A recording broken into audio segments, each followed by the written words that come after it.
तैयार हो जाइए बाजार के आखिरी 1.5 घंटे के एक्शन के लिए, और एक्शन रहेगा भरपूर क्योंकि बाजार है दिन की ऊंचाइयों पर पहुंचते हुए और मजबूती के साथ करते हुए कारोबार। अब आखिरी 1.5 घंटे का सवाल है कि क्या कुछ और मजबूती बढ़ेगी, एक्सपायरी दमदार देखने को मिलेगी या फिर एक्सपायरी के दिन उतार चढ़ाव के साथ आएगी प्रॉफिट बुकिंग। ऐसे में कहां होगी एक्सपायरी, क्या करें कल की तैयारी, रहेगा फोकस खास इस पर। स्वागत है आप सबका फाइनल ट्रेड में। नमस्कार, मैं हूं अनिल सिंघवी। और नमस्कार, मैं हूं दीपांशु भंडारी और जानेंगे अनिल जी से कि अब से लेकर वीकली एक्सपायरी तक कैसा एक्शन रहेगा। और कैश स्टॉक्स में तो भरपूर एक्शन बन ही रहा है, तो कुछ बेहतरीन कैश स्टॉक्स के बारे में भी चर्चा करेंगे। पर बताएं सर, इस समय की बड़ी बातें क्या है? बड़ी बातें दीप देखिए, वीकली एक्सपायरी के पहले बाजार निचले स्तरों से अच्छा रिकवर होते हुए दिखे। खुले मजबूत थे, मजबूत खुलने के बाद थोड़ी डिप और डिप के बाद रिकवरी, ये अब तक की कहानी है और शानदार कहानी है। 14,700 के बेहद करीब निफ्टी पहुंच चुका है 75 अंकों की मजबूती के साथ, %0.5 ऊपर। बैंक निफ्टी 32,800 के आसपास है। आज बैंक निफ्टी थोड़ा सुस्ती में है, निफ्टी जितना मजबूत नहीं, लेकिन एक्शन भरपूर यहां पर भी है। मेटल, IT, ऑटो इंडेक्स 2% मजबूत है। फार्मा शेयरों में तेजी है। फार्मा और PSU बैंक इंडेक्स आज थोड़ी प्रॉफिट बुकिंग दिखाते हुए कमजोर है, हल्के। डाउ फ्यूचर 60 अंक मजबूत है और यूरोप के बाजारों में भी %0.5% की तेजी, ये अब तक का माहौल है।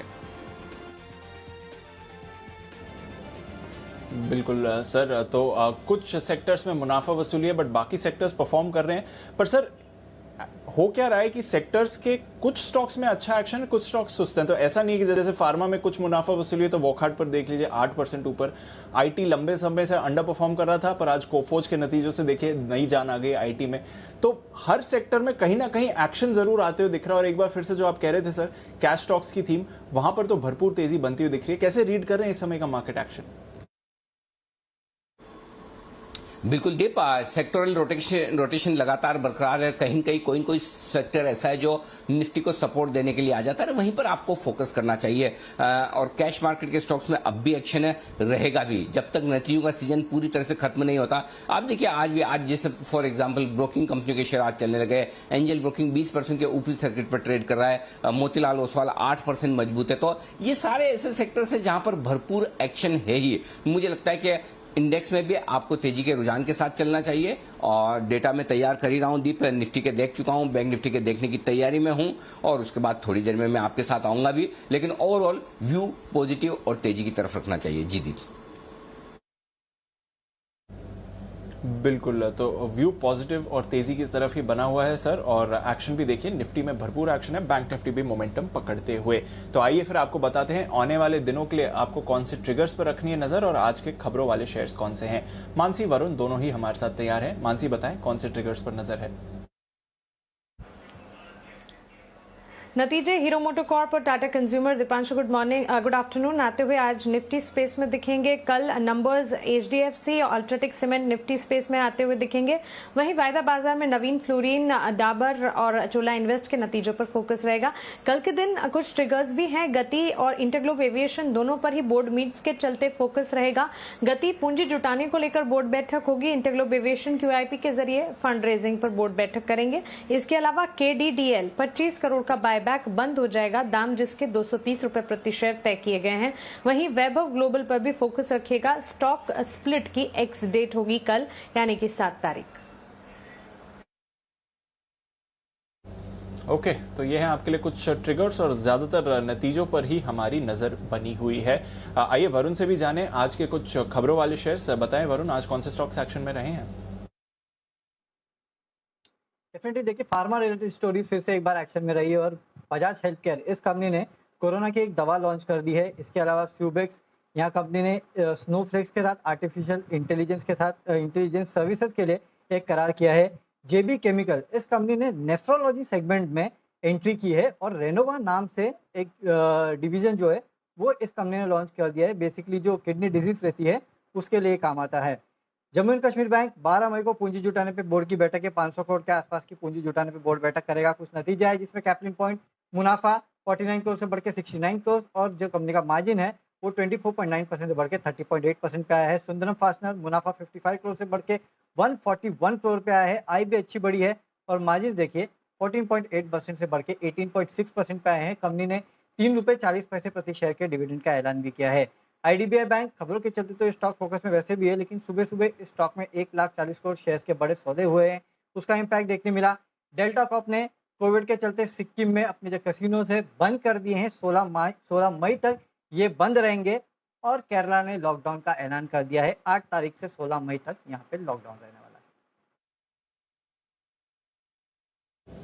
ओके, तो ये हैं आपके लिए कुछ खबरों वाले शेयर्स इस समय जहां पर आपको रखनी है नज़र। और रेस्ट्रिक्शंस ऑफ कोर्स कोरोना के चलते राज्यों में हम लगातार बढ़ते हुए देख ही रहे हैं, तो उसका भी अपडेट आपके लिए। आइए हमारे एक्सपर्ट्स भी हमारे साथ जुड़ रहे हैं और जानते हैं उनकी नज़र इस समय कौन से स्टॉक्स पर बनी हुई है। और एक बार कोफोर्ज पर चेक तो लेना ही पड़ेगा। हालांकि ज़बरदस्त तेज़ी आ चुकी है, किसी ने एंटिसिपेट नहीं करा था कि 16% ऊपर जाएगा स्टॉक, बट इस पर एक बार वागले साहब से राय लें। वागले साहब, कोफोर्ज पर अब क्या राय बनती है? 16% की तेज़ी सर, कोई और इंपॉर्टेंट लेवल्स जहां पर नज़र रखनी है? जो आपने सही कहा, स्टॉक जो स्पीड से चला, फाइनेंशियल्स कोई भी पॉइंट पे मैच नहीं होते थे, स्टॉप लॉस एक लॉट पे भी देना बहुत मुश्किल था, तो ये ऐसे मूव सिर्फ देखे जा सकते हैं। यहाँ पर मैं तो एडवाइस करूंगा, किसी ने लिया है या किसी के पास है, हालांकि ट्रेंड तो ऊपर है, मुझे 3600 का पोजिशनल व्यू है मेरा, लेकिन आज के दिन में जो जितनी बड़ी 15-16% की मूव है, जिसने 1-2 दिन के व्यू से लिया है, मेरे हिसाब से प्रॉफिट बुक कर लेना चाहिए, आपको नीचे के लेवल्स वापस मिलेंगे। बिल्कुल, तो अब प्रॉफिट बुक कर लीजिए, नीचे के लेवल्स आपको दोबारा मिल सकते हैं। बट डेफिनेटली आईटी में आई है नई जान आज, और इस पूरे स्पेस पर आपको रखनी है नजर। आशु जी, इन्फोसिस के बारे में बात करके गए थे, वहां पर भी एक्शन बन रहा है, विप्रो में भी हम एक्शन बनते हुए देख रहे हैं। बंसल जी, जरा आप एक बार विप्रो के चार्ट से देखें, यहां पर भी मूवमेंट आते हुए दिख रहा है। विप्रो के लिए अब अगले लेवल्स क्या रहेंगे?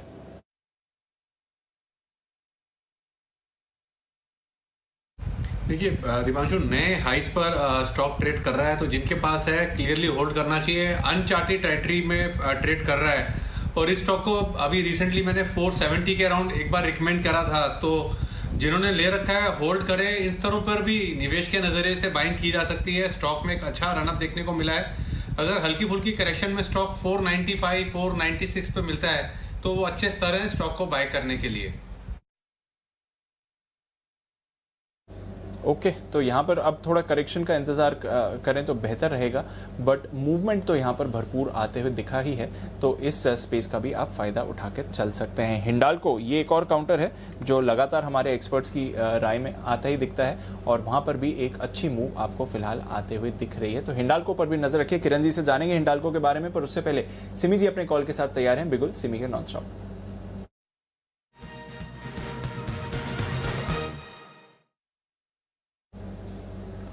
गुड आफ्टरनून सिमी जी, बताएं। गुड आफ्टरनून दीप। बेसिकली मेरा नज़र हिंडाल्को पे ही था, और हिंडाल्को में मैं एक बीटीएसटी ट्रेड दे रही हूँ। करंट लेवल पर खरीद कर जाना चाहिए। 377 का स्टॉप लॉस मेंटेन करना रहेगा, और पहला टारगेट होगा 389, और उसके बाद होगा 393 और 97। तो तीनों टारगेट्स के लिए हिंडाल्को को खरीद कर चलने का सलाह होगा। 389, 393, 397, ये तीनों टारगेट्स के लिए हिंडाल्को को खरीद कर चलिए। बिल्कुल, तो हिंडाल्को को खरीद कर चलिए, और मोमेंटम में आते हुए दिख रहा है, डेज हाई पर है काउंटर, यहां से और तेजी पकड़ते हुए दिख सकता है। एक बिगुल वागले साहब के लिए, वागले का वर्डर।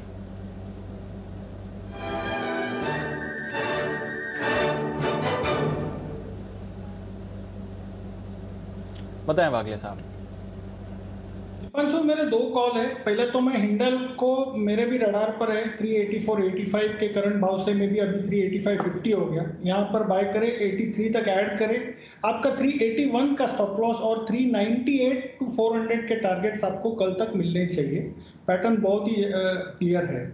दूसरा, थोड़ा सा हाई मोमेंटम स्टॉक है, MFSL ने आज बड़ा वाला ब्रेकआउट दिया है। 940 पे हमारे रडार पर आया था, अभी 952 53 है, तो यहाँ पर बाय करें। 940 तक आता है तो ऐड करें। 915 918 920 के नीचे वाला स्टॉप लॉस होगा। टारगेट मुझे लगता है 1020 तक आपको कल या मे भी 1 से 2 दिनों में मिलनी चाहिए। ओके, तो Hindalco consensus buy call Simi ji और वागले साहब की तरफ से, और साथ ही मैक्स फाइनेंशियल, ये है आपके लिए बाय कॉल जो आ रही है वागले साहब की तरफ से। तो नजर रखते हैं इन दोनों काउंटर्स पर। मोमेंटम बढ़ रहा है। और किरण जी ने भी 2 दिन पहले हिंडाल्को पर आपकी खरीदारी की राय दी थी, तो उनका भी कन्विक्शन उस काउंटर पर है। किरण जी, आरती ड्रग्स पर तो एक अच्छी मूव आई है, आरती इंडस्ट्रीज के भी चार्ट देखें सर, यहां पर भी 4% की तेजी है और ये काउंटर भी डेज हाई पर है, अभी अभी स्पाइक आ रहा है। इसके चार्ट बताएं आरती इंडस्ट्रीज। वेरी गुड आफ्टरनून दीप, very good afternoon Anil ji. आरती इंडस्ट्रीज सही में बहुत अच्छा चार्ट पैटर्न है, पर थोड़ा सा ओवर स्ट्रेस्ड है। 1350 से 1791 तक चला गया है। मेरा मानना है कि थोड़ा सा इधर कंसल्ट करना चाहिए, पर जिस तरीके से शॉर्ट कवरिंग मूव देखने को मिल रही है, शायद लिक्विडिटी की वजह से, तो मुझे लगता है कि बहुत नीचे नहीं मिलेगा। आपका stop loss, trading stop loss 1755 पे रखना चाहिए और होल्ड करके चलना चाहिए। ये लगातार हायर टॉप हायर बॉटम बनाते जा रहा है, शायद हम 1850 1890 के लेवल्स 1 से 2 दिनों में देखने को मिलेंगे। 1 से 2 दिनों में आपको यहां से 100 रुपए की और तेजी बनती हुई दिख सकती है।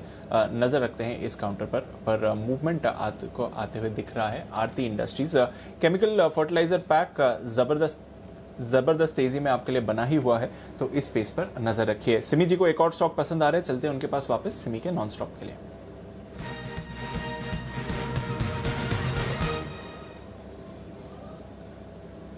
बताएं सिमी जी। दीपांशु, एक जबरदस्त ब्रेकआउट आई है रेली गियर्स पर। रेली गियर मुझे लगता है कि यहाँ पे भी खरीदना है। 9750 के आसपास भाव है। पहला टारगेट होगा 100 का, 100 क्रॉस हो जाएगा तो नेक्स्ट लेवल होगा 105, 108 और 112। ये तीनों टारगेट्स के लिए 3-4 टारगेट्स मैंने दिए, 100, 105, 108, 112, 4 टारगेट्स मैंने दिए हैं। और इस रेली गियर को ट्रेल करने के लिए 94 का स्टॉप लॉसेस मेंटेन करना पड़ेगा। तो रेली गियर मेरा सेकेंड कॉल है। ओके, तो 10 से 12% की तेजी के लिए ट्रेड करें रेली गियर पर। ब्रोकरेजेस, एएमसीज, मार्केट से जुड़े इन सभी सेक्टर्स पर आप एक जबरदस्त तेजी का रुझान इस समय बनते हुए देख रहे हैं। रेली गियर भी उसमें है, 10% ऑलरेडी ऊपर है, पर यहां से 10 से 12% की तेजी और भी दिखा सकता है। जैन साहब भी हमारे साथ जुड़े हुए हैं और वो इस पूरे स्पेस को काफी क्लोजली ट्रैक करते हैं। जैन साहब, ऐसा क्या चल रहा है मार्केट में कि सडनली इस स्पेस पर इतना इंटरेस्ट आ गया है? अक्रॉस ब्रोकिंग स्पेस देखें, एएमसीज देखें, मार्केट पार्टिसिपेंट्स देखें, जबरदस्त तेजी आ रही है सर।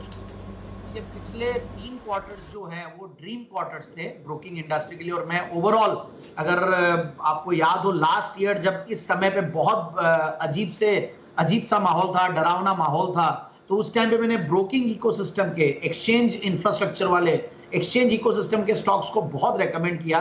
भले वो एमसीएक्स हो, बीएसई हो, आईएक्स हो, सीडीएसएल हो। तो ये तो हो गए। सीडीएसएल तो इसलिए था कि सारे एक्सचेंज कंपनीज के जो अकाउंट ओपनिंग होते वो सीडीएसएल में हो रहे थे और सबसे ज्यादा बड़ा बेनिफिशियरी सीडीएसएल ने बहुत बड़ा मार्केट शेयर ग्रैब किया। तो वो तो देख लीजिए, मल्टी बैगर आज आपके सामने। बट जिस तरीके से कल एंजल ब्रोकिंग के रिजल्ट्स आए, 5paisa.com, ये सारे जबरदस्त कर रहे हैं। एंजल ब्रोकिंग को आज 20% के बायर सर्किट में, आईसीआईसीआई सिक्योरिटीज ने कमाल के रिजल्ट्स दिए। So I was just going through all the results and हम लोग भी जानते हैं कि ये सेगमेंट बहुत जबरदस्त कर रहा है, being a part of this ecosystem. So I think आगे भी आने वाले दिनों में ये स्टॉक्स अच्छा करेंगे। और एक और जो चीज थी, इतने दिन तक जो डिसरप्शन हुआ था इस इंडस्ट्री में, और जो ये ओल्ड ब्रोकर्स थे, सो कॉल्ड, उनको सब ट्रेडिशनल ब्रोकर्स बोलते थे, बट इन्होंने भी अब टेक्नोलॉजी पे फोकस करके, टेक्नोलॉजी पे जबरदस्त इन्वेस्ट करके, इन्होंने अपने मोबाइल ऐप्स, ऑनलाइन जो एक डिसएडवांटेजेस पोजीशन पे थे, उन सबको बहुत ठीक किया। और वो चीज एंजल में देखने को मिली है मुझे। So overall it's more of 5paisa और एंजल ट्रेडिशनल ब्रोकर्स में से एक बहुत बढ़िया, एक जो नए जो न्यू जनरेशन के जो ब्रोकर्स आए हैं, उनको बहुत बड़ा चैलेंज दे रहे हैं। So I think these companies will continue doing well. And जिन्होंने ले रखा वो बहुत सस्ते वैल्यूएशन पे ये स्टॉक अभी भी अवेलेबल है। So continue holding them. And angel है, मोतीलाल ओसवाल है, इन सब ने जबरदस्त रिजल्ट्स दिए ब्रोकिंग फ्रंट पे। So I am very bullish on the segment yet. तो जैन साहब, आपको ये नहीं लगता कि आप थोड़ा लेट हो गए? नहीं, बिल्कुल भी लेट नहीं हुआ अनिल जी। मैं आईसीआईसीआई सिक्योरिटीज बहुत बार रेकमेंड किया और ये स्टॉक्स को मैं थोड़ा सा कई बार अरे ऐसे नहीं, वैसे नहीं, अरे नहीं, ऐसे नहीं। रिकमेंडेशन करने की कौन बात कर रहा है? अरे आपका आईपीओ लाने में ट्रेड स्विफ्ट ब्रोकिंग का, आप आईपीओ लाते तो कम से कम हमें भी कुछ फर्म अलॉटमेंट मिल जाता। तो एक आध एप्लीकेशन रिटेल कैटेगरी में हम लगाते, हमारा भी भला हो जाता। तो उसमें आपको नहीं लगता लेट हो गए? नहीं, लेट तो हो गया अनिल जी, ऐसा लगता है। और अब काफी चीजें अब उस हिसाब से स्ट्रीमलाइन कर रहे हैं कि हम भी अब साल 2 साल में 3 साल में ऐसे एलिजिबल बने। इतने दिन तक उस चीज पे ध्यान नहीं दिया था, लोग बोलते भी थे यू शुड ट्राई, बट ठीक है, अब धीरे धीरे ट्राई करेंगे। एंड जितनी भी गियरिंग अप होती है, हमने भी काफी, हमारा mobile app, online account opening, सारी चीजें जो चाहिए एक बड़ी ब्रांड बनने के लिए, तो कई बार क्या होता है ब्रांड तो बन जाते हैं बट पीछे से कई चीजें सिंक में नहीं होती, तो उन चीजों को सबको सिंक में ला रहे हैं। एंड सर्विसेज अच्छी देना मोर इंपॉर्टेंट अनिल जी। मुझे लगता है बहुत ज्यादा बड़ा क्लाइंट बेस बनाओ और सर्विसेज नहीं मिले, उससे ज्यादा कि अच्छे से सर्विस दे और हम यहाँ पे भी टाइम दे, सब कुछ होता है। So that is the reason. Yes Anil ji, आपके मुंह में वैसे घी शक्कर का डबल डोज। रिटेल कैटेगरी में एक एक लोट हम सब एनालिस्ट को और सारे एंकर्स को मिलेगा ना जैन साहब, पक्का ना प्लीज? देखिए, जो भी कंप्लायंस नॉर्म्स में होगा वो तो होगा ही। ये देखो अभी तक लिस्ट नहीं हुई इसके पहले जैन साहब बंसल जी देख लीजिए, अभी तक तो लिस्टिंग नहीं हुई, इसके पहले जैन साहब बेगाने हो गए, बोले देखा जाएगा। देखो हम तो इतने अच्छे दुआ कर रहे हैं, हमको खाली एक एक लोट मांग रहे 15,000 रुपए वाला। जी बंसल जी। सर आपकी राजस्थान में क्या बोलते हैं हमारे जयपुर अनिल जी, जैन साहब ज्यादा देंगे हम लोगों को, तो अलॉटमेंट प्रोमोटर कैटेगरी में होगा अनिल जी। अनिल जी प्रोमोटर कैटेगरी में होगा अनिल जी। हम लोगों का अनिल जी होगा, आपका तो नाम प्रोमोटर कैटेगरी में होगा, क्योंकि अनिल सिंह भी जी प्रोमोटर कैटेगरी में आएंगे तो वैसे ही हॉट सेलिंग हो जाएगा। जय हो, क्या बात है, वाह। मेंटोर कैटेगरी सर, प्रोमोटर से भी ऊपर होता है mentor, chief mentor. Bansal ji से अभी सीखा है कि सोच बड़ी रखोगे तो देश बदलेगा। आखिर जैन साहब क्या क्या करेंगे, सही है ना? तो चलिए जैन साहब आगे बढ़ो, हम तुम्हारे साथ हैं, बस हम यही कह सकते हैं। और बाजार आगे बढ़ रहा है और हम बाजार के साथ हैं, और मेरे भी डेटा वेटा तैयार है, तो 2.25 2.30 के आसपास मैं आपके सामने डेटा भी रखूंगा। लेकिन बढ़िया मजबूती के साथ बाजार ट्रेड करते हुए दिख रहे हैं। 14,700 के करीब टिकने की कोशिश निफ्टी की होती हुई इस वक्त आपको नजर आएगी। कैश के स्टॉक्स में भरपूर एक्शन है और ये एक्शन और बढ़ते हुए आपको नजर आएगा। एक स्टॉक जो अब रडार पर आया है वो है इगारशी मोटर। ये भी मालामाल वीकली वाला स्टॉक, और इस स्टॉक को हमने कई बार रिकमेंड किया। 20% के ऊपरी सर्किट पर ये स्टॉक भी ट्रेड करता हुआ दिखा है। जैन साहब आपकी रिकमेंडेशन लिस्ट में भी रहा है, लंबे समय बाद बढ़िया एक्शन आया है, राय दीजिए अपनी। बिल्कुल बिल्कुल अनिल जी, आज तो एक्चुअली में दिन जबरदस्त है। मतलब मैं आज सुबह कमेंट्री सुन रहा था और आपने एक और बहुत अच्छा पॉइंट ऐड कर दिया कि अब 30 तारीख तक जब एक्सटेंड हो गया तो ये मिड कैप स्मॉल कैप में जो पार्टी चल रही है ये चलेगी। और इस बार जिस तरीके से मार्च क्वार्टर के रिजल्ट्स आ रहे हैं और उसके बाद अप्रैल के भी जीएसटी के आंकड़े आए हैं, ठीक है, माहौल बाकी तरफ बहुत खराब है, सेंटिमेंटली और सोशियोलॉजिकली बहुत हम इश्यूज चल रहे हैं। बट कहीं ना कहीं ये रिजल्ट्स अब हो सकता है थोड़े दिन लॉकडाउन की वजह से अफेक्टेड रहे, बट मुझे आगे आने वाले दिन मिड कैप स्मॉल कैप पे जबरदस्त लग रहे हैं। और आज इगारशी मोटर है, मतलब रिकमेंडेड स्टॉक्स में जियोजीत ने अपना टारगेट अचीव किया। मतलब मैं लिस्ट बना ही रहा था Anil ji, I was trying to send it to you through WhatsApp की ये सारे हमारे आज 8-9 स्टॉक्स है जिनके टारगेट्स अचीव हुए। और नवमी के 9 पिक्स के तो 8 सिस्टम्स है। अभी कैपलिन पॉइंट का रिजल्ट आया वो अचीव हुआ है। So mid cap small cap में जो भी हमने मालामाल वीकली में, एसआईपी में और हमारे दिग्गज पैनलिस्ट जो स्टॉक्स देते हैं उनको प्लीज नोट करके रखिए। Fundamentally they are all very good stocks and समय आने पे ये स्टॉक्स एक ही दिन में स्पाइक देते हैं। ये वो ऐसा होता है डैम का जब आप खोलते हो ना वो पानी के लिए और एक साथ निकलते तो 20-20, 25-25%। जिस दिन अगर कोई ने भी अच्छा रिजल्ट दिया ये स्टॉक्स चलेंगे। सो कंटिन्यूअसली ट्रैक करते रहिए क्वार्टरली रिजल्ट्स को। तो मेरा यही रीजन है कि इगारशी मोटर में इतना अच्छा चला हुआ है तो प्रॉफिट बुकिंग करें, क्योंकि थोड़ा सा ये भी एक रीजन है कि ऑटो इंसुलरी स्टॉक्स चूंकि ऑटो नंबर्स बहुत ज्यादा अच्छे नहीं आए तो कोई हार्म नहीं है प्रॉफिट बुकिंग करने में, और वापस से नीचे आएगा फिर लेंगे। बिल्कुल, तो बढ़िया मूव ऑलरेडी दिखा चुका है, अब थोड़ा मुनाफा बुक करने का समय आ गया है। पर जैन साहब आपके काफ़ी सारे रिसेंटली रेकमेंडेड स्टॉक्स हैं जो आज एक ज़बरदस्त तेज़ी के माहौल में हैं। Through the course of the show आपसे उन कुछ और स्टॉक्स के बारे में भी चर्चा करेंगे सर। पर एक बार एक नज़र डाल देते हैं बंधन बैंक पर, क्योंकि इस पर एक बड़ा ब्रेकडाउन आते हुए दिख रहा है। जरा नज़र रखिए, बंधन बैंक 4.5% अभी अभी आपको ये काउंटर और नीचे आते हुए दिखा है। तो बंधन बैंक पर है वीकनेस। और सिमी जी से एक बार इसका चार्ट चेक ले लेते हैं। सिमी जी, बंधन बैंक तेजी से गिरा है, अब सपोर्ट किधर आता है, यहाँ से और वीकनेस बनते हुए देखती हैं इस पे? जी बिल्कुल बनते हुए दिखेगा क्योंकि स्टॉक एकदम मेजर सपोर्ट को ब्रेक करके नीचे चला गया है। अभी 300 टू 97 ये एक मेजर सपोर्ट रेंज था। जब ये स्टॉक इस रेंज को तोड़ दिया है तो 300 के ऊपर स्टॉप लगा के फ्रेश शॉर्ट सेलिंग किया जा सकता है, जिसका टारगेट करीब टू बहुत नीचे आ सकता है इसमें। मुझे तो लगता है कि नेक्स्ट मेजर जो सपोर्ट है वो 285 से 279 के बीच में है। तो दीप मुझे लगता है कि यहाँ पे बहुत बड़ा सेल ऑफ हो चुका है और यहाँ से करंट लेवल से भी ये स्टॉक और नीचे जा सकता है। 284 से 279 मेजर सपोर्ट एरिया, वो अगर टूट जाएगा तब तो बहुत खराब हालत हो जाएगा। बिल्कुल, तो बंधन बैंक की हालत थोड़ी हो रही है खराब इस समय, नज़र रखिए इस काउंटर पर। लगातार वीकनेस दिखा रहा है और अब 300 के नीचे भी ये काउंटर टूटते हुए दिखा है। तो बंधन बैंक वीक का काउंटर ये दिख रहा है, पर लगातार तेजी में बना हुआ है मैरिको और अभी भी अपना मोमेंटम बनाकर ये आगे ही बढ़ते हुए दिख रहा है, रुकने का नाम नहीं ले रहा है। किरण जी, क्या चल रहा है मैरिको में सर, जरा बताएं। 475 तक तो आ गया, मॉर्निंग में भी एक्शन में था, थोड़ा कंसोलिडेट हुआ, फिर मूव कर रहा है, क्या अगले लेवल से मैरिको के लिए सर?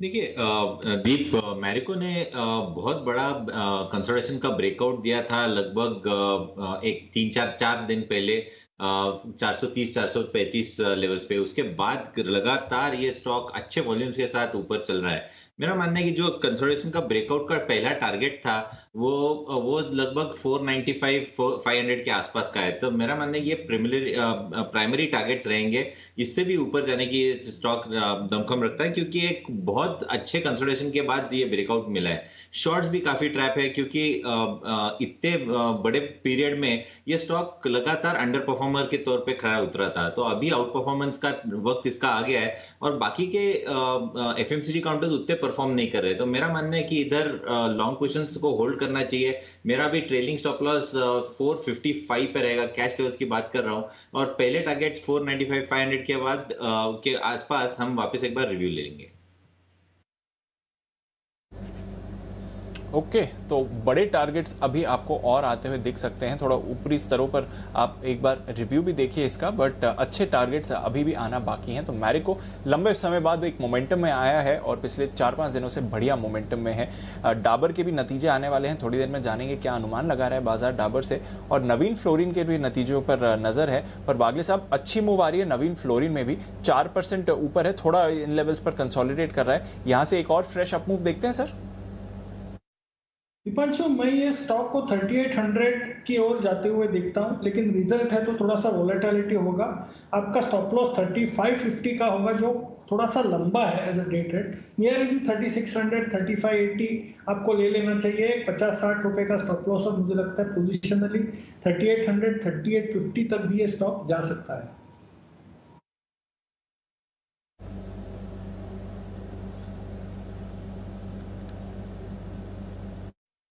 ओके, तो ये है आपके लिए नवीन फ्लोरिन। इस पर रखिए नज़र, एक्शन काउंटर पर आपको आते हुए दिख रहा है। अच्छी मूव आ रही है नवीन फ्लोरिन, जहां तक इस काउंटर का भी सवाल है इस समय। बट वापस हम कैश स्टॉक्स पर ये आते रहते हैं, जिस तरह से ये स्पेस मोमेंटम में आती हुई दिख रही है। और BSE लिमिटेड ये काउंटर है जहां पर आपको रखनी है नजर। तो अनिल जी, कुछ और कैश स्टॉक्स फोकस में आ रहे हैं और कुछ और सेक्टर्स निकल कर आ रहे हैं सर मार्केट्स में इस समय?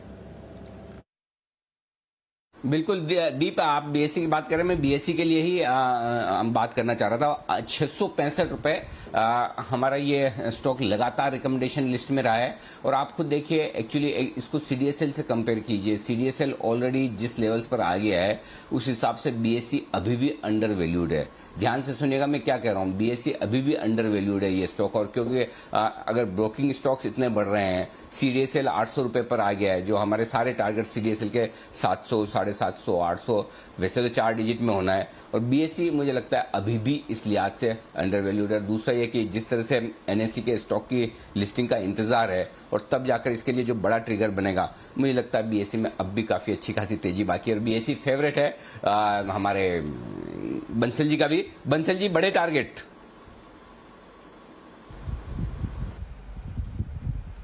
देखिए अनिल जी, अगर आप ध्यान दें तो डे बिफोर यस्टरडे मैंने इसको 10 की कमाई पे रिकमेंड किया था और एक चीज बोली थी कि भूल जाएं कि ये स्लो मूविंग स्टॉक 10 की कमाई पे दिए जाते हैं। रिवर्स काउंटडाउन शुरू हो चुका है, बड़े लेवल्स देखने को मिलेंगे और आज एक बड़े वाला ब्रेकआउट ऑलरेडी देखने को मिल रहा है। तो जो बड़े टारगेट्स है मेरे 740 750 के लेवल्स की काउंटडाउन शुरू हो चुका है, और अब ये स्टॉक जिस तरीके से स्लो मूवर रहा है, अब ये स्लो मूवर नहीं रहेगा, और 740 750 के लेवल्स मुझे लगता है जल्दी यहां देखने को मिलेंगे।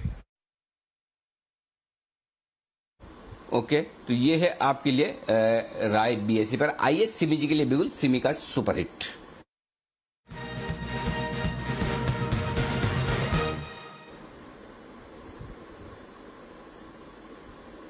बताएं सिमी जी। जी बेसिकली मैंने भी बीएसई को ही रिकमेंड करने वाली थी। मुझे भी लगा था कि 650 के ऊपर 658 के ऊपर इसमें एक नया ब्रेकआउट आया है, और जिसके बाद ये 700 मिनिमम तक जाने के लिए एकदम तैयार है। तो 700 और 710 ये इतना टारगेट के लिए मैंने इंट्राडे में खरीदने का सलाह दिया था। पर मैं ओवरऑल मैं भी मानती हूँ राकेश जी से, मैं पूरा सहमत हूँ, 750 तक ये जा सकता है, शॉर्ट टर्म में ही जा सकता है, क्योंकि जितना बड़ा ब्रेकआउट है वो बहुत जल्दी खत्म नहीं होगा। तो 650 का स्टॉप लॉस के साथ बीएसई को खरीदिए 750 का टारगेट के लिए, बहुत ही शॉर्ट टर्म में टारगेट्स आ सकता है। और मैंने इंट्राडे के लिए ही 700 710 का लेवल मैंने सोचा था हो सकता है आ जाएगा। तो इंट्राडे के लिए अगर कोई खरीद रहा है तो 660 के नीचे स्टॉप लॉस लगाएंगे। ओके, तो ये है आपके लिए बीएसई पर आपके लिए राय इस वक्त आती हुई सीमीजी की तरफ से भी खरीदारी की, और सीमीजी को भी बड़े टारगेट दिख रहे हैं। 650 का लगाइए स्टॉप लॉस, 750 के टारगेट के लिए बीएसई में खरीदारी की राय। और एक और अच्छी खबर आपके लिए आती है, देखिए मॉनसून समय पर, बिल्कुल समय पर है। जी हाँ, 1 जून को केरल पहुंच रहा है मॉनसून, और 1 जून को केरल पहुंच रहा था, और जून के पहले हफ्ते में या 10 जून के पहले मुंबई पहुंच जाएगा, महाराष्ट्र में पहुंच जाएगा। इस बात की पूरी ये संभावना है। तो ये एक और अच्छी खबर मॉनसून के लिहाज से, और मॉनसून आपके लिए आने की तैयारी में है, और 1 जून को मॉनसून केरल में दस्तक देगा। तो ये एक और अच्छी खबर। जैन साहब, मॉनसून की तैयारी है आपकी? बिल्कुल बिल्कुल अनिल जी, मुझे तो हमेशा याद रहता है 9 जून को बॉम्बे में आ जाता है, और 1 जून को अगर वहां आ जाता केरल में। राजस्थान में थोड़ा लेट आता है, बट यस, मॉनसून की तैयारी यूं है कि अगर मॉनसून अच्छा रहेगा तो हमारे जो मेरा फेवरेट सेगमेंट है एग्री इनपुट्स, वो वाला सेक्टर बहुत बढ़िया करेगा। जैसे कि आरसीएफ है, जीएसएफसी है, कोरोमंडल काफी बार रेकमेंड किया, जीएनएफसी तो हमारा फेवरेट रहा ही है, वो काफी बार टारगेट्स अचीव कर लिया, Rallis India, pi industries, the list is long. And मुझे लगता है कि यहाँ से बहुत सारे स्टॉक्स है जो बहुत बढ़िया करेंगे। सो मानसून की तैयारी वैसे भी, और मानसून में कचौड़ी वगैरह भी खाते हैं यहाँ पे राजस्थान में, तो मुझे लग रहा है आप कहीं वहां तो सिग्नल नहीं कर रहे अनिल जी। बात तो ऐसे कर रहे हैं जैसे मानसून में ही खाते हैं, बाकी 8 महीने है ना, जैसे व्रत लेके रखा है, हाथ नहीं लगूंगा। आपके सामने कौन सा सीजन में सामने आ जाए तो नहीं खाओ। कोई सीजन में छोड़ेगी नहीं जैन साहब, खाली मानसून को फालतू में बदनाम कर रखा है। लेकिन चलिए एंजॉय करें मानसून सीजन अच्छी पिक्स के साथ, जो जैन साहब की तरफ से आपके लिए एग्री इनपुट्स वाली कंपनियां, उनमें से एक है फर्टिलाइजर स्पेस, जो आज जबरदस्त मजबूती के साथ कारोबार करता हुआ दिख रहा है। सॉरी, माफ कीजिएगा। फर्टिलाइजर शेयरों में अच्छा एक्शन आज देखने को मिल रहा है। अब मॉनसून की खबरें भी फर्टिलाइजर शेयरों को और मजबूत करने का काम करेगी। इन्हीं पर नजर रहेगी थोड़ी देर में भी, और मैं भी सोच रहा हूँ कि कुछ न कुछ एक्शन कैश मार्केट में जो बढ़ रहा है उस पर फोकस किया जाए। तब तक आइए एक स्टॉक और है जिस पर राय ली जाए किरण जी की, बोरोसिल लिमिटेड। किरण जी 228 रुपए वाला आज सुबह एसपीएल मिड कैप स्टॉक में सिद्धार्थ जी रिकमेंड करके गए थे, और देखिए क्या कमाल करता दिखा है। उनकी लॉन्ग टर्म पिक मैंने आमतौर पर देखा, जब वो लॉन्ग टर्म बोलते हैं वो शॉर्ट टर्म हो जाता है। शॉर्ट टर्म में भले टाइम लगता है, लॉन्ग टर्म वाले में नहीं लगता। तो बोरोसिल देखिए 228 रुपए, बताएं इसके चार्ट्स। अनिल जी, बहुत शानदार चार्ट पैटर्न है, और सही लेवल्स पे सिद्धार्थ जी ने रेकमेंड किया है। 217 218 के आसपास के स्टॉप लॉस के साथ रखने की सलाह होगी। पहला जो रेजिस्टेंस है वो 250 के आसपास है, वो पहले टारगेट्स होंगे जहां पे रिव्यू लेना है, इधर बेचना नहीं है। चार्ट पैटर्न बहुत ही शानदार है।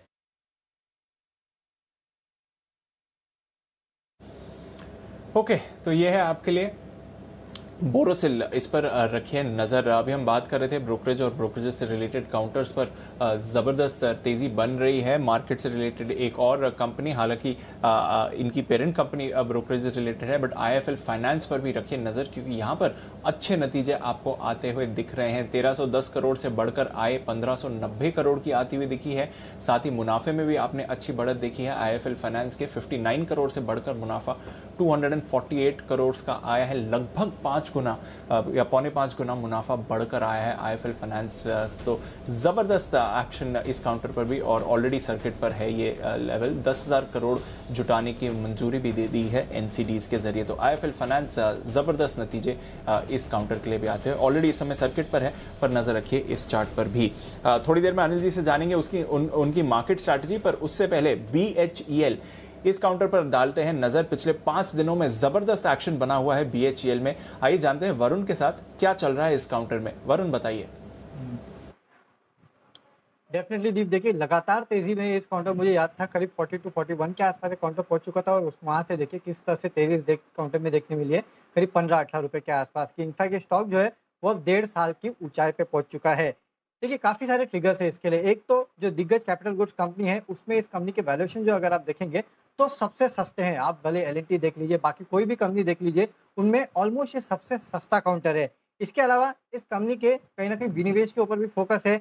BHEL की जो सब्सिडरी है EML, उसमें जल्द हिस्सा बिक्री को मंजूरी मिलने वाली है। EML में BHEL जो है करीब 51% के आसपास की हिस्सेदारी रखता है, तो उसका इम्पैक्ट भी कहीं ना कहीं स्टॉक में देखने मिल रहा है, और मेरे ख्याल से 1-2 दिन पहले ये खबर आई भी थी। वही कंपनी के जो Q4 के नतीजे हैं वो काफी मजबूत रहने का अनुमान लगाया जा रहा है। जो एग्जीक्यूशन है वो काफी अच्छा रहेगा, और 4 तिमाहियों बाद कंपनी दरअसल घाटे से मुनाफे में आने वाली है। सिर्फ बॉटम लाइन पे ही नहीं, बल्कि अगर आप ऑपरेशनल फ्रंट पे भी देखेंगे तो इस कंपनी का मुनाफा जो है वो आने वाला है। जबकि अब तक यहाँ पे भी कंपनी की हालत जो है वो काफी खराब थी। ब्याज पे कर्ज कम हो रहा है, वर्किंग कैपिटल जो है उसमें सुधार का अनुमान लगाया जा रहा है। इसके चलते कहीं ना कहीं कंपनी को फायदा हो रहा है, और जो नए ऑर्डर इस कंपनी को मिल रहे हैं वो काफी अच्छे हैं। तो इनफैक्ट FY22 में कंपनी के लिए काफी मजबूत रहने का यह अनुमान लगाया जा रहा है, क्योंकि काफी सारे जो नए ऑर्डर्स है वो इस कंपनी को मिलेंगे। सरकार ने बजट में पावर सेक्टर पे भी फोकस किया था, और इस कंपनी का काफी बड़ा हिस्सा जो है ऑलमोस्ट 51% के आसपास का हिस्सा जो है रेवेन्यूज का, वो कहीं ना कहीं पावर सेक्टर से आता है। तो उससे कहीं ना कहीं कंपनी को फायदा होगा। न्यूक्लियर पावर कॉर्पोरेशन के साथ कंपनी ने को करीब 11,000 करोड़ के ऑर्डर भी मिले थे, तो उसका इम्पैक्ट भी देखने मिलेगा। तो एक बड़ी ऑर्डर बुक इस कंपनी के पास ऑलरेडी तैयार है। एग्जीक्यूशन स्ट्रैटेजी जो ये कंपनी डिप्लॉय कर रही है वो वैसे ही फायदा दिखाने लगी है। इस क्वार्टर के रिजल्ट्स में भी आपको वो देखने मिलेगा। ऑपरेशनल फ्रंट पे और बॉटम लाइन पे दोनों में आपको इसमें अच्छे नतीजे भी देखने मिलेंगे। तो काफी सारे ट्रिगर्स है जो इस कंपनी के लिए प्ले आउट हो रहे हैं। हाँ, और साथ साथ एक बात और है, हमारे चैनल पे भी लगातार इसको रेकमेंड किया जा रहा है, और इसके लिए भी लगातार देखिए स्टॉक में तेजी बनी हुई है। बिल्कुल, और अनिल जी का हाई कन्विक्शन रहा है, और अनिल जी से जानेंगे अब एक और 2000 की पिक। किरण जी की भी आज पिक ऑफ द डे थी, पर आइए अनिल जी के पास चलते हैं कल के 2000 के लिए।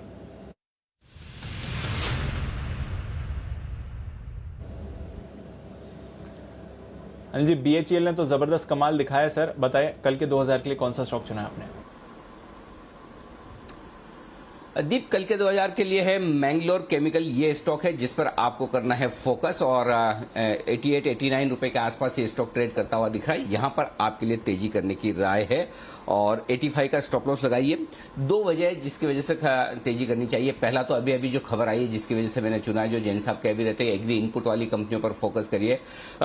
इस बार भी फिर से लगातार 30 साल बेहतरीन मानसून रहने की उम्मीद है, और अच्छे मानसून के साथ अच्छी फसल होने की आप उम्मीद कर सकते हैं। और मानसून जो रहेगा वो पूरी तरह से पूरे देश भर में अच्छे तरीके से डिस्ट्रीब्यूट होने की भी संभावना है, यानी कि हर जगह फसलों को आपको एक बढ़िया मौका मिलेगा इस अच्छे मानसून की वजह से। दूसरा ये कि खबरें ये भी आ रही कि शायद फर्टिलाइजर के प्राइसेस बढ़ सकते हैं, तो इन कंपनियों को जो फर्टिलाइजर का हम प्रोडक्शन करती है, DAP नाइट्रोजन वाले से रिलेटेड जो फर्टिलाइजर्स हैं, उनके लिए भी ये फायदे की बात हो सकती है। तीसरा सबसे बड़ा कारण ये है, जो मैंगलोर केमिकल ही मैंने चुना है, one of the cheapest stock है। 5 के P मल्टीपल पर ये ट्रेड करता है फर्टिलाइजर स्पेस में, जो कि काफी सस्ता कहा जा सकता है। तो मुझे लगता है यहां पर खरीदारी करने का मौका बन सकता है। 92 रुपए का एक छोटा इंट्राडे टारगेट रखिए, 95 रुपए और 100 रुपए, 92, 95, 100 इन 3 टारगेट के लिए खरीदारी करनी चाहिए। 85 रुपीज के आसपास का स्टॉप लॉस लगाकर आपको ट्रेड करना चाहिए। ये है कल के 2000 वाली स्टॉक। और इससे पहले कि मैं 2:30 बजे की स्ट्रेटेजी दूं, एक बार कल इस स्टॉक पर जरा एक राय सिमी जी से भी ले ली जाए चार्ट्स के लिहाज से। सिमी जी, मैंगलोर केमिकल्स चार्ट देखिए। बहुत अच्छा चार्ट है अनिल जी। मुझे लगता है कि जो भी टारगेट्स आपने दिए वो बहुत ही जल्दी आ सकता है, और इनफैक्ट इसमें फ्रेश ब्रेकआउट तो मैं 100 के ऊपर जाएगा, तो इसमें फ्रेश मोमेंटम देखने को मिलेगा।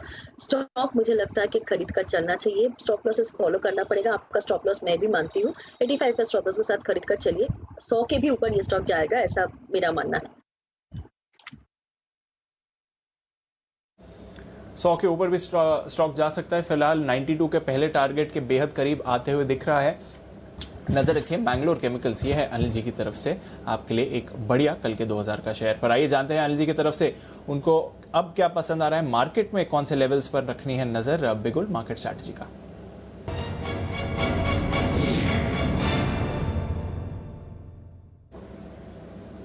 सर ग्लोबल मूड माहौल एकदम ठीक ठाक है, कोई परेशानी नहीं है। डाउ फ्यूचर्स सुबह हल्की सी सुस्ती दिखा रहे थे पर उसके बाद मोमेंटम पकड़ लिया है। अब अगर आप देखें तो डाउ फ्यूचर्स में भी पॉजिटिव मोमेंटम है, 30 पॉइंट्स ऊपर दिख रहे हैं। नैस्डैक फ्यूचर्स में थोड़ी ज्यादा अच्छी तेजी दिख रही है।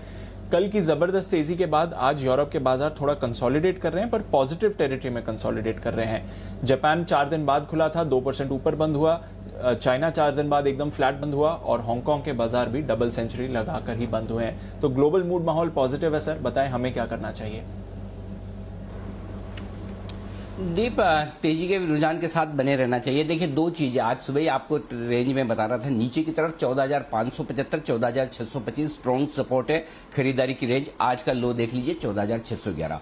ऊपर 14,675 14,725 ये रुकावट की लेवल है, इसके ऊपर निकलेगा तो खरीदेंगे, नहीं तो निचले रेंज में। आप देखिए आज का हाई 14,725, तो आपको निचली रेंज में एकदम परफेक्ट एंट्री का मौका मिला, ऊपरी रेंज में एकदम परफेक्ट प्रॉफिट बुकिंग का। अब फ्रेश खरीदारी तब करनी है जब आखिरी आधे घंटे 1 घंटे में 3 बजे के पहले अगर ये 14,725 के ऊपर निकलकर टिक पाता है तो फिर बिल्कुल भी इंतजार मत करना, दबा लेना।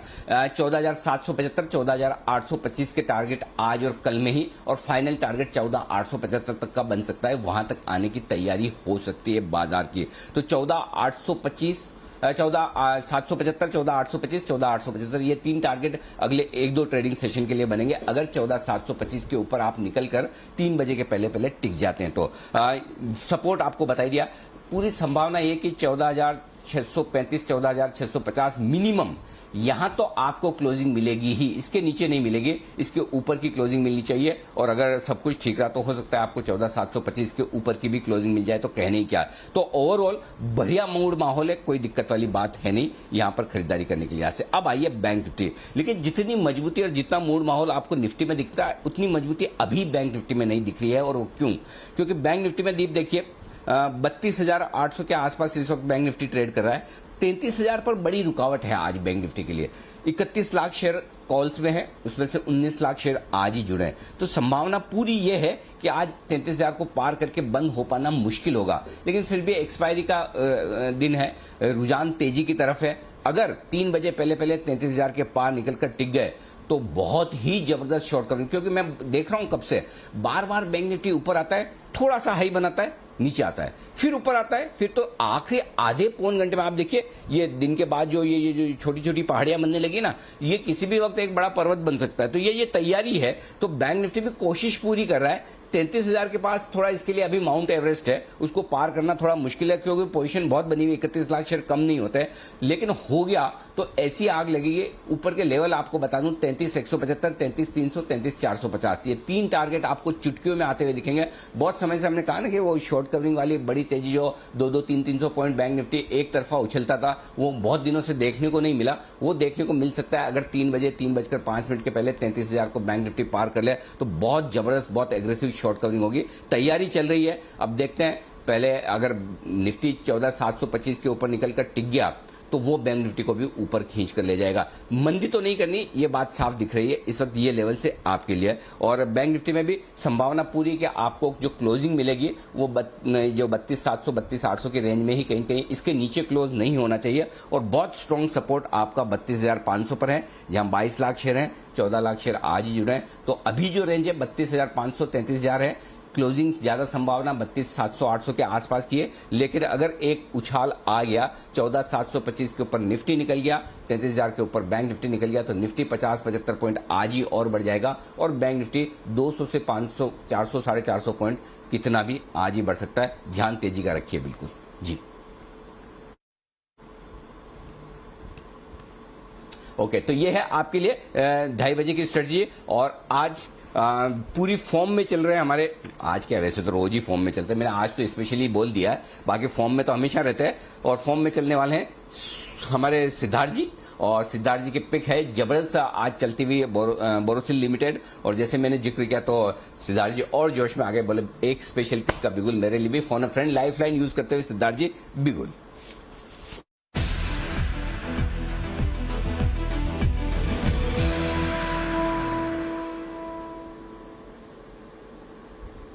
बताएं सिद्धार्थ जी स्पेशल पिक। पहले तो अनिल जी बहुत बहुत धन्यवाद कि आपने ये मौका दिया और बोरोसिल के अप्रिसिएशन के लिए। बट अनिल जी इसके साथ और एक चीज जोड़ूंगा, कल मिक्स वेज भी काम लग गया। जो अर्निंग स्टार का जो सिट की सिप लेके आए थे उसमें भी मास्टेक ने धमाल मचा दिया है।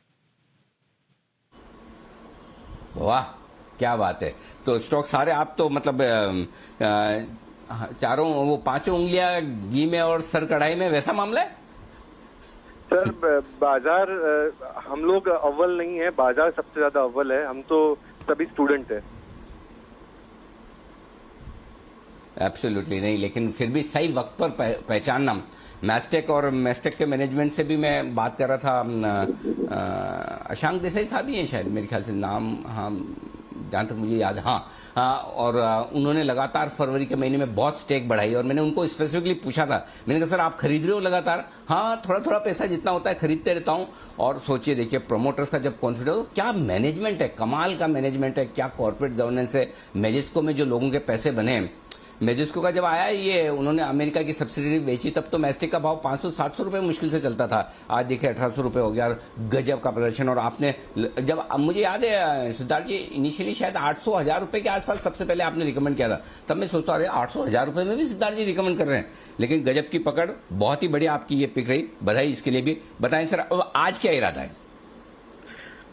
धन्यवाद सर। और आज भी वही मिड कैप आईटी पे स्टॉक लेने का इरादा है और ये कंपनी होगी केपीआईटी टेक्नोलॉजी। केपीआईटी टेक्नोलॉजी पे खरीदारी की राय है, निवेश की राय है। अब सबसे अहम मुद्दे इनके जो है, नतीजे तो अच्छे आए थे, कंपनी अभी उम्मीद कर रही है 15 से 16% ग्रोथ आ सकता है FY22 में, मार्जिन भी 16 से 17% का मेंटेन रखेगी कंपनी। ये साल में FY22 में एक छोटा बड़ा एक्विजिशन के अभी एक एक्सपेक्टेशन हो सकता है ये कंपनी के लिए।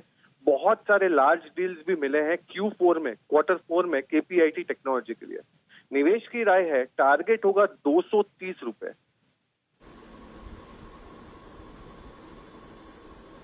ओके, तो 230 रुपए के लिए खरीदारी करके चलें, ये है आपके लिए केपीआईटी, ये पसंद है सिद्धार्थ जी को। और शुक्रिया सिद्धार्थ जी एक स्पेशल पिक देने के लिए। पर एक और स्टॉक जो सिद्धार्थ जी को पसंद आया और अभी अभी उसके नतीजे आपको आते हुए दिख रहे हैं, हाइकल, इस पर भी नजर डालिए। अच्छे नतीजे कंपनी की तरफ से आपको आते हुए दिखे हैं, कामकाजी मुनाफा बढ़कर आया है, कंसोलिडेटेड आय देखिए अच्छी बढ़त यहां पर दिखी है। कामकाजी मुनाफा 108 करोड़ का आया है 71 करोड़ के सामने। मार्जिन 18.7% से बढ़कर 20.5% के आपको आते हुए दिखे हैं। तो बढ़िया ऑपरेशनल अपडेट, और साथ ही अगर आप देखें तो आय में भी अच्छी बढ़त आपको दिखी है। हाइकल पर बंसल जी जरा अपनी राय दें, जैन साहब को भी ये स्टॉक पसंद है, कई बार वो रिकमेंड कर चुके हैं। एक बार जरा चार्ट्स पर बताएं सर। देखिए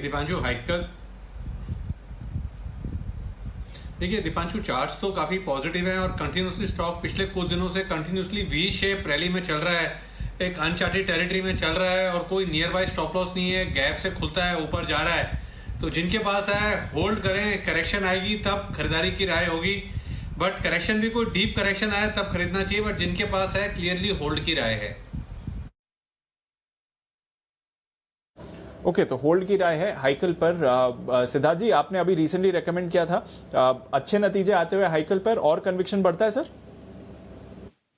बिल्कुल बिल्कुल दीपांशु, और बहुत बेहतरीन कंपनी है। हम जी बिजनेस के थ्रू 160-170 के लेवल से हाइकल रेकमेंड कर रहे हैं और क्रॉप प्रोटेक्शन, फार्मास्यूटिकल दोनों ही सेगमेंट अच्छा करेगी। अभी हमारे पास हालांकि टारगेट प्राइस रिवाइज अभी नतीजे आए हैं तो उसके ऊपर वर्किंग करके टारगेट प्राइस निकालेंगे, बट बहुत अव्वल नंबर की बेहतरीन कंपनी है हाइकल और नतीजे भी अच्छे दिख रहे हैं। और नतीजों के बाद स्पाइक भी बढ़िया आते हुए दिख रहा है, 7% ऊपर आपको हाइकल इस समय दिखेगा। दमदार नतीजे कंपनी की तरफ से आते हुए। आइए श्रीकांत जी भी हमारे साथ जुड़ रहे हैं, थोड़ी देर में श्रीकांत जी से उनकी पिक लेंगे। उससे पहले एक बिगुल सिमी जी के लिए, सिमी के नॉन स्टॉप शेयर्स का।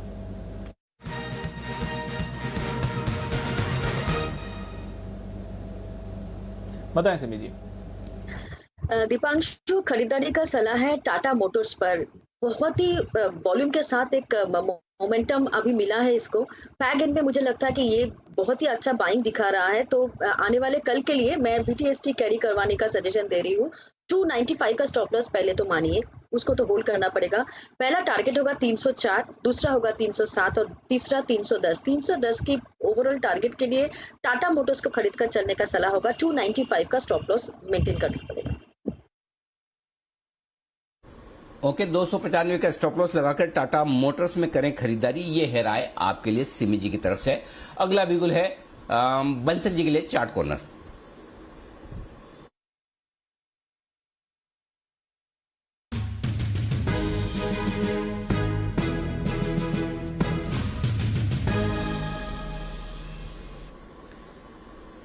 बताएं बंसल जी। अनिल जी, चार्ट कॉर्नर के अंदर निफ्टी की अनिल जी अगले सप्ताह की, अगले गुरुवार तो छुट्टी है, तो 12 मई की 14,750 की कॉल ऑप्शन जो कि 135 136 के अराउंड चल रही है, उस कॉल ऑप्शन को खरीदने की राय है। 99 रुपीज का एक स्टॉप लॉस लगाना है और 200 रुपए के टारगेट के लिए इस कॉल ऑप्शन को खरीदने की राय है, और ये है चार्ट कॉर्नर पिक। एक मिनट, मेरा आपका चार्ट कॉर्नर पिक से ज्यादा इंटरेस्ट इस बात में, अगले गुरुवार छुट्टी किस बात की है बंसल जी? क्या चीज की छुट्टी है? अनिल जी देखिए, अगले गुरुवार छुट्टी है। अभी आप ऑप्शन लगाएंगे तो 12 मई दिखा रहा है, जबकि 13 में होना चाहिए। तो अनिल जी, मैंने छुट्टी तो चेक नहीं करी, एज्यूम करा है कि 13 मई गुरुवार है। 13 मई की जगह 12 मई का अगर वीकली ऑप्शन दिखा रहा है तो 13 मई छुट्टी होगी अनिल जी। है? सच्ची में दीप छुट्टी है? जरा BSE के हॉलीडे कैलेंडर में जाओ, जरा बताओ। ये बंसल जी कहीं पता चला कि अगले गुरुवार के दिन छुट्टी है? ईद की छुट्टी है सर, ईद की छुट्टी है अगले गुरुवार। ईद। अच्छा। बंसल जी, कभी कभी काम करने वाले दिनों का भी ध्यान रखा करो। छुट्टी का इतने आगे की प्लानिंग में चलती हो आप छुट्टी के हिसाब से। जब हमने तो सोचा ही नहीं था कि अगले गुरुवार को छुट्टी है। बंसल जी आगे से आगे की प्लानिंग में लगे हुए।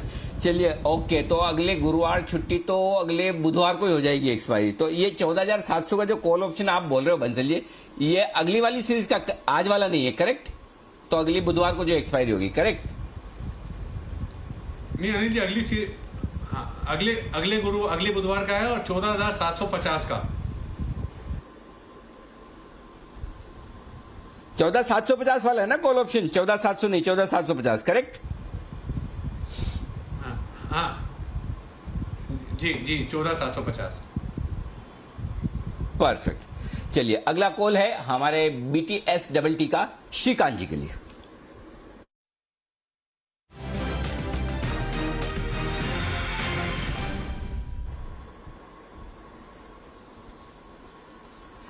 जी श्रीकांत जी, बताएं sir. Good afternoon Anil ji. देखिए, वैसे गर्मी बढ़ती जा रही है और अगर आप मार्केट में देखें तो मार्केट में भी काफ़ी गर्मी बढ़ती जा रही है। काफ़ी सारे मिड कैप स्टॉक्स में अच्छी तेज़ी बनी है और मुझे लगता है कि ये माहौल और जारी रहेगा। और अगर उस बेसिस पे अगर कोई स्टॉक देखना है तो मुझे लगता है कि वोल्टास को देखना चाहिए। तो काफ़ी अच्छा एक बॉटमिंग फॉर्मेशन किया है, 985 986 के करीब ट्रेड कर रहा है। मुझे लगता है यहाँ पे अगर हम स्टॉप लॉस अगर रखते हैं 975 का, तो ये स्टॉक कम से कम 1000 और 1020 ये दो टारगेट्स दिखा सकता है। तो मैं 1020 के टारगेट्स के लिए इसे रेकमेंड करना चाहूंगा। करंट लेवल से इसे बाय करके चले वोल्टास को। वोल्टास में करें खरीदारी, ये है राय आपके लिए इस वक्त आती हुई श्रीकांत जी की तरफ से। पहली बार ऐसा मेरे को लगा बंसल जी के है ना कॉल से ज्यादा मजा मेरे को छुट्टी वाला आया। और इस बीच में है ना बंसल जी आशु सर कह रहे हैं, उन्होंने मैसेज भेजा है कि आप ऐसे कैसे भूल सकते हैं कि सलमान की पिक्चर रिलीज हो रही है राधे ईद पर। हो रही क्या? इस तरह के माहौल में होगी नहीं क्या? स्टेटस है अभी उसका राधे का? देखिए अनिल जी, मूवी जो रिलीज हो रही है वो तो ZEE5 पर रिलीज हो रही है, जहां तक मेरी समझ है हॉल पे रिलीज नहीं हो रही है। प्रीमियर इसका OTT प्लेटफॉर्म पर है। ओके, OTT पे तो ठीक है, फिर तो ठीक है। चलिए, तो OTT पर रिलीज होगी तो बढ़िया है। थिएटर वाला मामला तो खैर अभी बंद ही है, तो ये है आपके लिए। इस बीच एप्को टैक्स, इसके रिजल्ट्स आपकी स्क्रीन पर आते हुए दिख रहे हैं। आय 115 करोड़ से बढ़कर 187 करोड़ कंसोलिडेटेड बेसिस पर आई और मुनाफा 3 करोड़ से 22 करोड़। भाई वाह, यही तो मैं बोल रहा था। देखिए दीप जो सुबह बात कर रहे थे, यही तो बात कर रहे थे। देखो कि आपके ना जो मतलब मजे इसी चीज का है, मिड कैप स्मॉल कैप शेयरों में रिजल्ट देखो, स्टॉक 10% ऊपर है। ये है कमाल। अप्रैल, मई और अब जून भी, ये 3 महीने सिर्फ और सिर्फ मिड कैप स्मॉल शेयरों के नाम पे कर दीजिए। ऐसे रिजल्ट आएंगे आप बिलीव ही नहीं करेंगे, अरे ये भी रिजल्ट है क्या। ऐसे रिजल्ट आएंगे, मतलब सोच ही नहीं सकते वैसे रिजल्ट आएंगे। जैन साहब, एप्को टैक्स 10%, राय दीजिए। बस अनिल जी यही चाहिए था अपना जैन साहब के जेम्स का स्टॉक। और आपको तो याद होगा अपनी पिछली पारी में इस स्टॉक को किन लेवल्स पे रेकमेंड किया और वहां से तो ये मल्टीबैगर हो ही चुका है। 30-40 रुपए, जब कोई नाम जानते नहीं थे इस स्टॉक का, 12-13 की बात है मुझे, मैं तब याद है मैंने इस स्टॉक को रेकमेंड किया था। और उसमें जब एशियन पेंट्स के प्रोमोटर्स में से एक प्रोमोटर है जो इसके प्रोमोटर है, so that was the very big advantage and बेहतरीन कंपनी है। मैंने जैन साहब के जेम्स में ये स्टॉक बहुत ही निचले लेवल्स पे दिया। आई थिंक जहां तक मुझे याद है 140-50 के बीच में दिया था, वहां से ऑलमोस्ट आज डबल होने को है। सो आई थिंक जिन्होंने ले रखा उनके पार्टी है। एंड मुझे लगता है वो लोग ने काफी लोग नहीं होल्ड कर पाते इतना, बट ये स्टॉक मुझे लगता है कि जिन्होंने लिया है, जिन्होंने होल्ड कर रखा था, थोड़ा बहुत प्रॉफिट बुकिंग करे तो कोई हर्जा नहीं है, but the results are excellent. बिल्कुल, और नतीजे देखिए, ज़बरदस्त नतीजे आपको आते हुए दिखे हैं। आय में अच्छी बढ़त है और मुनाफे में तो आपने कई गुना का उछाल भी आते हुए देखा है। तो एप्को टैक्स के आए हैं दमदार नतीजे इस समय। एक और स्पेस जहां पर आपको रखनी है फोकस, फिलहाल आजकल उसकी ज़्यादा बातचीत नहीं हो रही है, पर एविएशन काउंटर्स, यहाँ पर एक इंटरेस्टिंग रिपोर्ट आती हुई दिखी है। आइए जानते हैं इसके बारे में वरुण के साथ। वरुण बताएं, एविएशन क्या चल रहा है इसमें, क्या रिपोर्ट निकल कर आई है? देखिए रिपोर्ट दरअसल इकरा की है और इन्होंने रिपोर्ट निकाली है एविएशन इंडस्ट्री की अप्रैल महीने की ट्रैफिक ग्रोथ की। जैसे इनका कहना है कि जिस तरह से लॉकडाउन या फिर रिस्ट्रिक्शन चल रहे हैं, बल्कि भारत में ही नहीं इंटरनेशनल भी, उसका सीधा इम्पैक्ट जो है एविएशन कंपनीज पे होने वाला है। इनका कहना है कि ट्रैफिक ग्रोथ जो है वो अप्रैल के महीने में उसमें करीब 29-30% के आसपास की गिरावट होने वाली है। 78 लाख पैसेंजर से कम होकर करीब 55 लाख पैसेंजर सब हो जाएंगे, इस तरह की कमी आने वाली है। सिर्फ यही नहीं, काफ़ी सारे कैंसिलेशन भी हो रहे हैं, उसका इम्पैक्ट भी देखने मिलेगा। इनफैक्ट जो उड़ानों की संख्या है उसमें करीब 15% के आसपास की गिरावट हो रही है। और सिर्फ यही नहीं, जो पर फ्लाइट नंबर ऑफ पैसेंजर्स रहते हैं उसमें भी कहीं ना कहीं कमी आई है। 109 से कम होकर ये 93 हो गई, यानी कि जो ऑक्यूपेंसी है वो भी काफ़ी हद तक कम हुई है।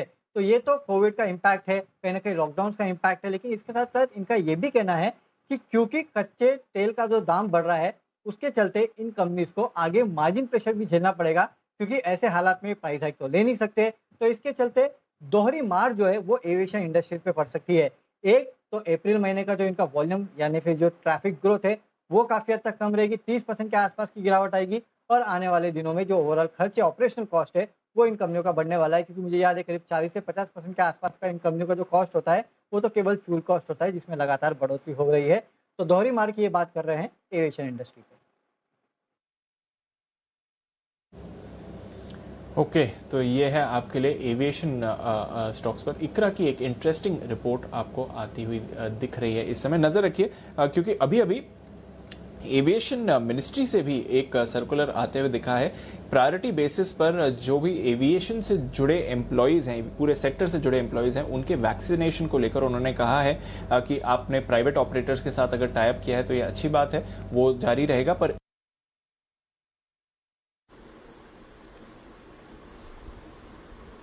ओके, तो ये है आपके लिए इंडिगो और बाकी तमाम एविएशन स्टॉक्स पर पूरी रिसर्च भी, और इनके जो एम्प्लॉयज़ हैं उन्हें भी अब वैक्सीनेशन के लिए आगे पहले सुविधाएं देने की बात कही जा रही है। तो ये आपके लिए एक बड़ा एक्शन इस वक्त आता हुआ। आइए बढ़ते आगे, कुछ और स्टॉक्स एक्शन में जो आते दिख रहे हैं आपके सामने रख दिए जाए। जबरदस्त सेक्शन, हाँ मेरे भी यहाँ पर थोड़ा सा इंटरनेट स्लो हुआ है, हाँ अब ठीक है। ओके, स्टॉक्स में जो एक्शन है, आईओएल केमिकल स्टॉक्स एक बार फिर से मजबूत होते दिख रहे हैं। सुबह भी इसका जिक्र हुआ था। आईओएल केमिकल 8-9% मजबूत होता हुआ दिख रहा है, 650 के आसपास। बंसल जी इसके चार्ट देखिए।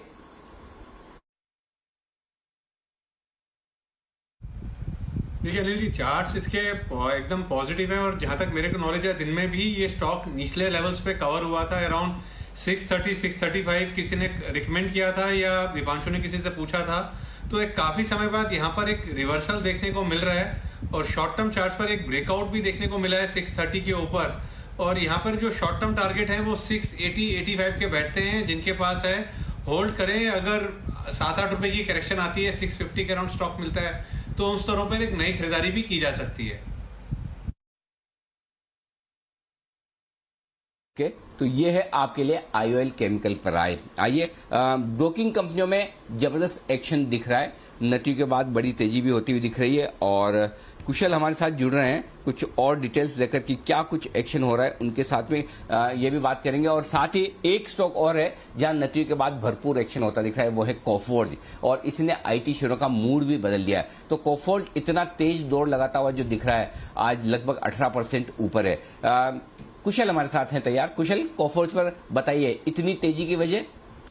बिल्कुल अनिल जी, इनफैक्ट मैं यही ढूंढ रहा था सुबह से कि मतलब ये जब स्टॉक 4-5% की तेजी दिखाया था, जब जिस तरह से नंबर्स आए थे उसके बाद कि जो तेजी बनती हुई नजर आई है उसके क्या क्या कारण निकल कर आए। तो मैंने रिजल्ट्स में थोड़ा डिग इन किया और वहां पर उन्होंने ये चीज़ अपनी रिलीज में दी हुई थी कि FY22 में वो कम से कम 17% की कॉन्स्टेंट करेंसी ऑर्गेनिक आई ग्रोथ करेंगे।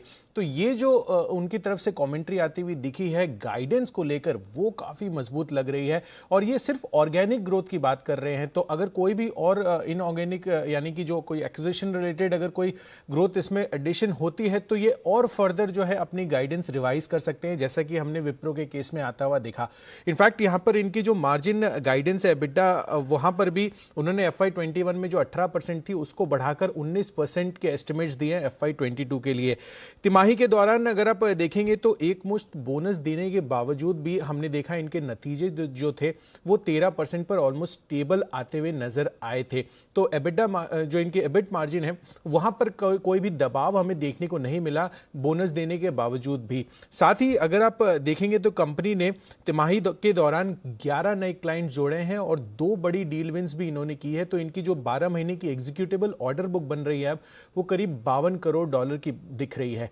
एक और इंटरेस्टिंग चीज निकल कर आई, इसके पहले जितनी भी मिड कैप IT कंपनियों ने जो डॉलर आय रिपोर्ट की है उसमें सबसे ज्यादा डॉलर आय जो है अब कोफोर्ज की आती हुई नजर आई है, अभी तक 7.1% पर। उसके बाद आप साइंट देखिए दूसरे पायदान पर करीब 6.1% है, माइंडट्री ने 5% की ग्रोथ दिखाई है। तो डॉलर आय के लिहाज से भी यहां पर कंपनी ने सबसे ज्यादा ग्रोथ की है और ऑर्डर इनटेक भी अगर आप देखें तो यहां पर Q1 यानी कि जो पिछला वित्तीय वर्ष था वहां पर Q1 में जिस तरह की ऑर्डर इनटेक थी करीब 18.6 करोड़ डॉलर की, उसके बाद Q2 में वो बढ़कर 20.1 हुई और Q4 जो आमतौर पर कन्वेंशनली जो है एक वीक या सॉफ्ट क्वार्टर माना जाता है IT कंपनियों के लिए, वहां पर भी Q2 जैसी जो दमदार ऑर्डर इनटेक की बढ़त है उसको मैच करते हुए नजर आए। तो ये आपके लिए कोफोर्ज के दमदार ऑर्डर्स, दमदार रिजल्ट्स और आगे के लिए भी आउटलुक है बेहतरीन। कोफोर्ज वागले साहब का फेवरेट रहा है, कई बार वागले साहब ने इसको रिकमेंड किया है उस जमाने से जब इसका नाम NIT टेक हुआ करता था। वागले साहब, लिक्विड थोड़ा कम है आपके पैमानों के हिसाब से, पैरामीटर्स के हिसाब से, लेकिन आज तो हो गई, आज तो भारी भरकम वॉल्यूम होंगे, 17-18% ऊपर है। बताएं सर चार्ट्स इसके। किया जा सकता है, मेरा 3600, 3700, इवन 3800 तक व्यू है, लेकिन आपका स्टॉप लॉस बहुत दूर होगा। 3220, 32, 30 तो 200 रुपए नीचे है तो कोई मतलब नहीं बनेगा। एकेडमिक डिस्कशन के लिए ये हो सकता है। मैं तो कहता हूँ अभी अगर आपने शॉर्ट टर्म से लिया है, किसी ने लिया है तो प्रॉफिट बुक कर ले, आपको वापस से 32-50 के बीच में मिलना चाहिए। ओके, ये है आपके लिए कोफोर्ज जो स्टॉक आज जबरदस्त दमदार एक्शन करता हुआ। चलिए बढ़ते हैं आगे और हम एक और स्टॉक जो एक्शन में है भरपूर, और वो है आपके लिए टाटा कंज्यूमर। नतीजों के बाद का एक्शन पूरा समझा रहे हैं, नतीजों के बाद किस तरह का कैसे नतीजे रहे और किस तरह की रिपोर्ट्स हैं, इन सब पर फोकस करने के लिए टाटा कंज्यूमर्स यहाँ पर हमारे साथ तैयार हो रहे हैं इस वक्त वरुण बताइए टाटा कंज्यूमर्स। डेफिनेटली अनिल जी, इसके नतीजे आने वाले हैं और मार्केट हाउस के बाद इसके नतीजे आएंगे और नतीजों का वैसे तो अनुमान है कि ग्रोथ जो है वो इस कंपनी की काफ़ी अच्छी रहने वाली है, क्योंकि जाहिर सी बात है कि पैकेज फूड की जो ग्रोथ है वो काफ़ी अच्छी रही है। करीब करीब 20-40% के आसपास की ग्रोथ वहाँ रही है। बेवरेजेस सेगमेंट में 50% की ग्रोथ रहने वाली है और लो बेस का भी इस कंपनी को फायदा मिलेगा। भारत का कारोबार जो है 20% बढ़ेगा, अंतर्राष्ट्रीय कारोबार 5% बढ़ेगा। अब इसके चलते कंपनी की जो कुल आय है उसमें करीब 22-23% के आसपास की बढ़ोतरी होगी, 2,950 करोड़ के आसपास ही आएगा। और लेकिन कंपनी के मार्जिन दबाव में रहेंगे, क्योंकि चाय के जो प्रोक्योरमेंट कॉस्ट है उसमें जोरदार बढ़ोतरी देखने मिली है, 50-60% के आसपास की। कंपनी ने प्राइस हाइक ली, लेकिन उसका बड़ा फायदा नहीं मिलने वाला है। इसके लिए मार्जिन 12.8% से गिर के 12.2% पे आएंगे। 200 करोड़ का मुनाफा होगा। पिछले साल इसी क्वार्टर में 122 करोड़ के आसपास का नुकसान था एक्सेप्शनल लॉस के कारण, लेकिन इस बार करीब 200 करोड़ का आसपास का मुनाफा कंपनी करने वाली है। आगे याद रखिए, क्योंकि लगातार कहते हैं कि ये कंपनी जो है काफ़ी सारे नए प्रोडक्ट्स लॉन्च करने वाली है, काफ़ी सारे पाइपलाइन में है। तो कौन से प्रोडक्ट्स है वो ये कंपनी लॉन्च करेगी, कितना पाइपलाइन में है, आगे कैसी ग्रोथ होगी, ये इस कंपनी के मैनेजमेंट से जानेंगे। ओके, माफ कीजिएगा, मैं टाटा स्टील मेरे दिमाग में चल रहा था, इसलिए मैंने कहा कि नतीजे आ गए उसके बाद है टाटा कंज्यूमर, जिसके नतीजे आज आने वाले हैं, तो उसका अनुमान आपको अभी बताया है वरुण ने। बढ़ते आगे, अगला बिगुल है किरण जी के लिए, किरण का कमाल।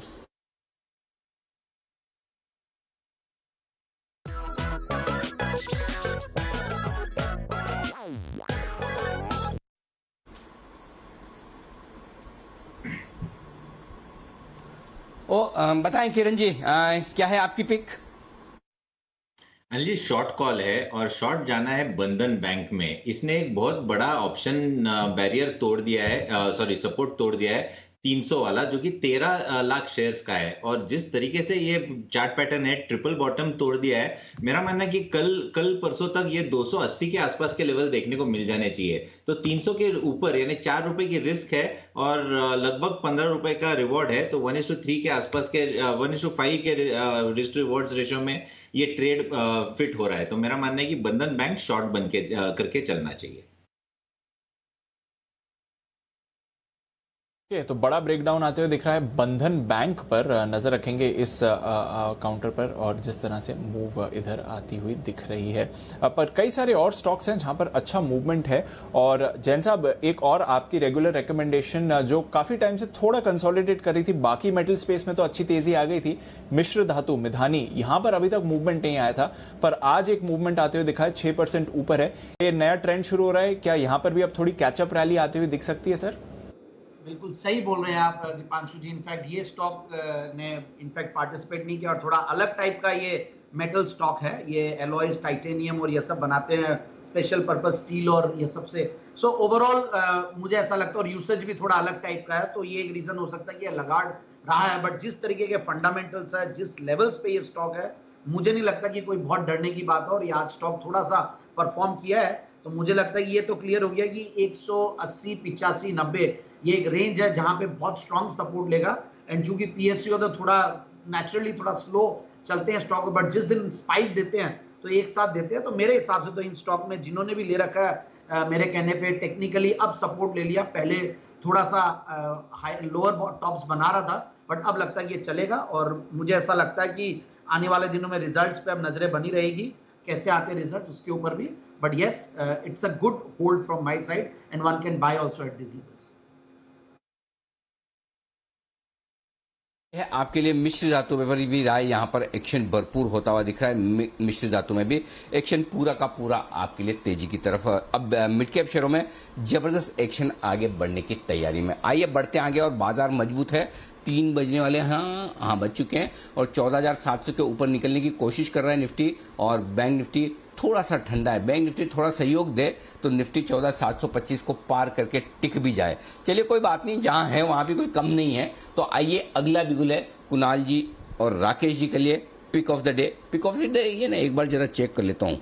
हाँ, पिक ऑफ द डे, कल का काम आज बंसल जी के लिए पिक ऑफ द डे।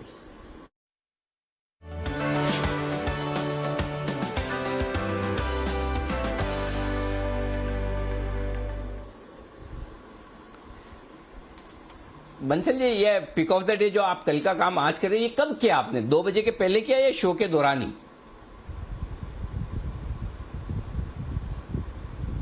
नहीं अनिल जी, अभी करा है, स्टॉक रडार पर आया है। और Anil ji, pick of the day के बाद मेरा एक सवाल दीपांशु के लिए भी है, और ये अनिल जी स्टॉक है ऑयल एंड गैस स्पेस से पिक ऑफ द डे है मेरा गेल पर, गैस अथॉरिटी ऑफ इंडिया पर, जो कि कल के हाइस के ऊपर निकला है और एक काफी अच्छा बुलिश पैटर्न बन रहा है। इस कैंडल का नाम मुझे मालूम नहीं है, मेरे मित्र कुणाल जी प्रेजेंट नहीं है, वही सब इंग्लिश नाम देते हैं। तो एक अच्छा इंटरेस्टिंग पैटर्न है, पैटर्न मैं समझता हूँ, बोलना मुझे नहीं आता है। तो गेल है पिक ऑफ द डे 146, 146 का स्टॉप लॉस, 157, 157, 158 के टारगेट के लिए गेल को खरीदना है। और एक बार 153 के प्राइस आते हैं तो स्टॉप लॉस को ट्रेल करके अपने खरीद के दाम पर लेके आना है। ओके, तो ये है आपके लिए गेल पर खरीदारी करने का। अच्छा ये बताइए कि अगर आप ये इस शो के दौरान कल का स्टॉक ढूंढ रहे हैं तो इसका मतलब आपका शो पे 100% अटेंशन नहीं है, ध्यान थोड़ा आपका इधर उधर है।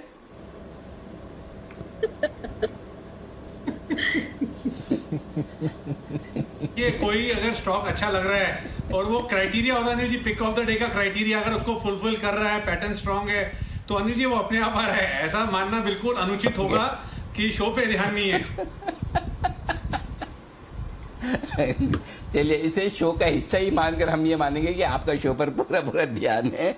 अच्छा, अब दीप को कुछ सवाल पूछना चाहते हैं, थोड़ा मुश्किल वाला पूछेगा, पूछिए ना।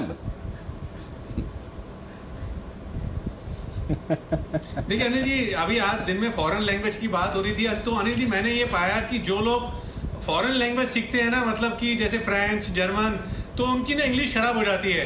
तो इसी कारण से अनिल जी पूरी जर्मन के अंदर जो सेंटेंस मैंने बोला था मुझे वही आता है। मैंने इसलिए उसको सीखा नहीं कि मेरी जो रही हुई थोड़ी सी इंग्लिश है वो खराब ना हो जाए। तो हाउ कम अनिल जी दीप की फ्रेंच भी अच्छी और इंग्लिश भी अच्छी, इसको समझना चाह रहा हूँ अनिल जी। अभी तक की मेरी पूरी 100% R&D है। आप खुद भी अनिल जी देखेंगे जो लोग फॉरेन लैंग्वेज जानते हैं उनकी इंग्लिश खराब होती है, और इधर दीप तो हमारे इंग्लिश के भी मास्टर हैं। तो ये दीप ने कैसे करा, इसको जानना चाह रहा था मैं।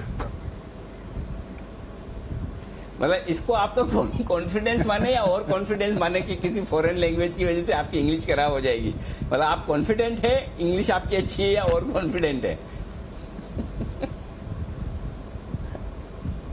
नहीं देखिए अनिल जी, ऐसा होता है कि हर एक के ना दिमाग की सेंट्रल नर्वस सिस्टम की कैपेसिटी होती है।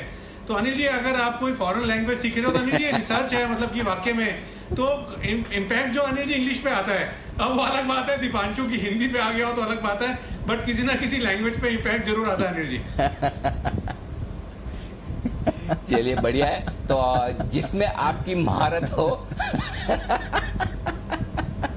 वही काम करे, ज्यादा बढ़िया है। मैं तो इसलिए कई बार बोलता हूँ कि जहाँ कुछ लोगों को इंग्लिश बोलने में मुश्किल और कुछ को हिंदी बोलने में, जो अपने को आता हो वो काम करे, ये ज्यादा बढ़िया है। चलिए गेल खरीदारी करने की राय है कल पिक ऑफ द डे के तौर पर आज ही बंसल जी की तरफ से 157, 158 ये दो टारगेट लेकर चले आप गेल के लिए। अगला बिगुल श्रीकांत जी के लिए।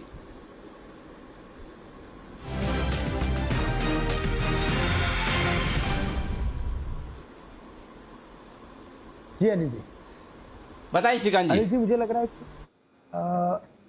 रहा है कि आज के दिन में जो फार्मा स्टॉक्स ने एक पॉज लिया है, उसके बाद हम वापस एक बार कल के दिन में रैली देख सकते हैं।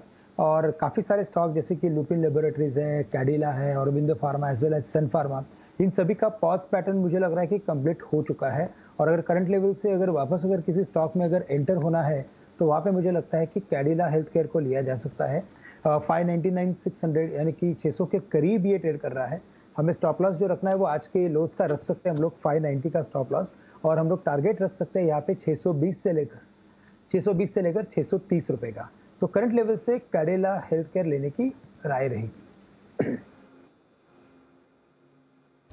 ओके, कैडिला हेल्थ केयर पर खरीदारी करें करंट लेवल्स पर, और 630 के टारगेट्स के लिए इस काउंटर पर आपको रखनी है नजर। तो कैडिला पर फोकस बन रहा है। आज फार्मा के लिए अच्छा दिन बनते हुए दिख रहा है। आइए फार्मा स्टॉक्स पर तो हमारी नजर है, पर साथ ही इंतजार है कुछ नतीजों का। हीरो मोटोकॉर्प एक बार कुशल से जानते हैं क्या लगा रहा है बाजार अनुमान। कुशल बताइए क्या है एक्सपेक्टेशंस?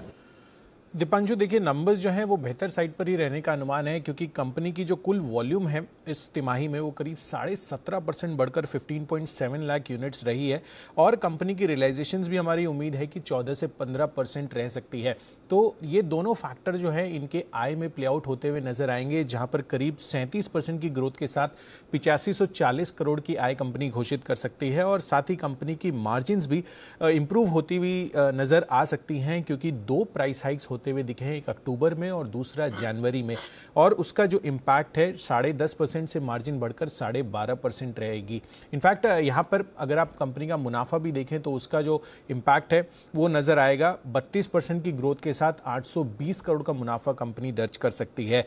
और ये चीज़ भी देखनी होगी कि किस तरह से इनकी प्रोडक्ट लॉन्च पाइपलाइन जो है FY22 के लिए इन्होंने इस्टेब्लिश की है, और साथ ही मोस्ट इम्पॉर्टेंटली अभी जो सेकेंड कोविड वेव चल रही है, इस बीच इनकी जो डिमांड है आगे के लिए क्या आउटलुक है वो देखना काफ़ी इंपॉर्टेंट होगा कि उसको लेकर कंपनी क्या कहती है। और जो प्रोडक्शंस यहाँ पर इन्होंने कैपेसिटी थोड़ी रिड्यूस करते हुए दिखे हैं, या जो भी प्लांट इन्होंने अभी शटडाउन या मेंटेनेंस के लिए जो इन्होंने यूज़ किया है इस समय को, यहाँ पर क्या अपडेट है ये देखना ज़रूरी है। ओके, तो यहाँ पर क्या अपडेट आता है हीरो को लेकर वो देखना जरूरी है। वैसे परफॉर्मेंस अच्छी रह सकती है और आज तो ऑटो स्टॉक्स में एक जबरदस्त उछाल आते हुए दिखा है। ऑटो स्टॉक्स को अभी रेकमेंड किया था सिमी जी ने, टाटा मोटर्स की कॉल थी। एक और कॉल ले लेते हैं सिमी जी के साथ, बिगुल सिमी के नॉन स्टॉप शेयर्स का।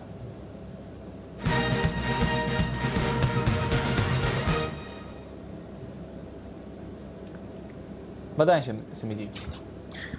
दीपांशु, इस बार ऑटो स्टॉक नहीं, इस बार फार्मा में ही मैं जा रही हूँ और इस बार मैं खरीदने का सलाह दे रही हूँ सिंजीन पर। सिंजीन एक डेली चार्ट में देखेंगे तो एक रेंज का ब्रेकआउट दे रहा है, जिस रेंज का रेजिस्टेंस है 578, ऑलरेडी 578 के आसपास आ चुका है और इसमें इंट्राडे में एक काप एंड हैंडल फॉर्मेशन है, जिसमें मुझे लगता है कि 610 से 620 का टारगेट कल सुबह तक आ जाना चाहिए। तो बंसल जी से मैं भी इंस्पायर्ड हूँ, तो मैं भी कल का पिक आज ही दे रही हूँ। सिंजीन मेरा कल का पिक होगा और आज का भी पिक है, बीटीएसटी का कॉल है। 610 620 का मिनिमम टारगेट के लिए सिंजीन को खरीद कर चलिए, और अगर 620 के लेवल कल पार कर पाता है स्टॉक, तो मानिए इसमें मैसिव ब्रेकआउट आया है, उसका नेक्स्ट टारगेट 650 का होगा। तो यहाँ पे सिंजीन में जो अभी खरीद रहा है 570 का छोटा सा स्टॉप लॉस लगाइए, 610-20 का पहला टारगेट और 650 का दूसरा टारगेट के लिए सिंजीन को खरीदें। ओके, तो ये है आपके लिए सिंजीन पर खरीदारी की राय सिमी जी की तरफ से। जबरदस्त उछाल काउंटर पर आपको आते हुए दिख रहा है। फार्मा एक एक करके बढ़िया तेजी इस पूरे स्पेस पे बन रही है और पिक ऑफ द डे के हिसाब से ले सकते हैं, बीटीएसटी ले सकते हैं, एक पोजिशनल कॉल चाहें तो यहां पर भी आप नजर रख सकते हैं। तो सिंजीन पर आ रही है आपके लिए कॉल। आइए एक कॉल वागले साहब की तरफ से, बिगुल वागले का वंडर।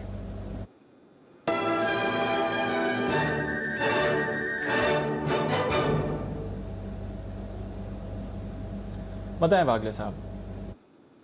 मुझे बीटीएसटी लेना है जिंदाल स्टील में, जो 459 460 का एक मल्टीपल पिछले 6-7 दिनों का रेजिस्टेंस अभी ब्रेक कर रहा है, अभी तक ब्रेक किया नहीं है। 460 का भी हाल है, जैसे ये 460 के ऊपर ट्रेड करेगा, मुझे लगता है 10 से 12 रुपए की मूव हमको कल मॉर्निंग में ही मिलनी चाहिए। आपका 456 का स्टॉप लॉस होगा, 470 का बीटीएसटी का टारगेट, और पोजिशनली मुझे लगता है 1 से 2 दिनों में ये 500 तक जाने के लिए तैयार है। ओके, तो 500 के बड़े टारगेट्स आ सकते हैं। नियर टर्म में 470 का टारगेट है, पर खरीदारी करनी है जेएसपीएल पर। मिड कैप्स में तो मूवमेंट है ही, पर वायदा कारोबार से जेएसपीएल पर एक्शन वागले साहब की तरफ से आपको आते हुए दिख रहा है। आइए जय ठक्कर हमारे साथ जुड़ रहे हैं, उनका स्वागत करते हैं कैश के ऑप्शन के लिए।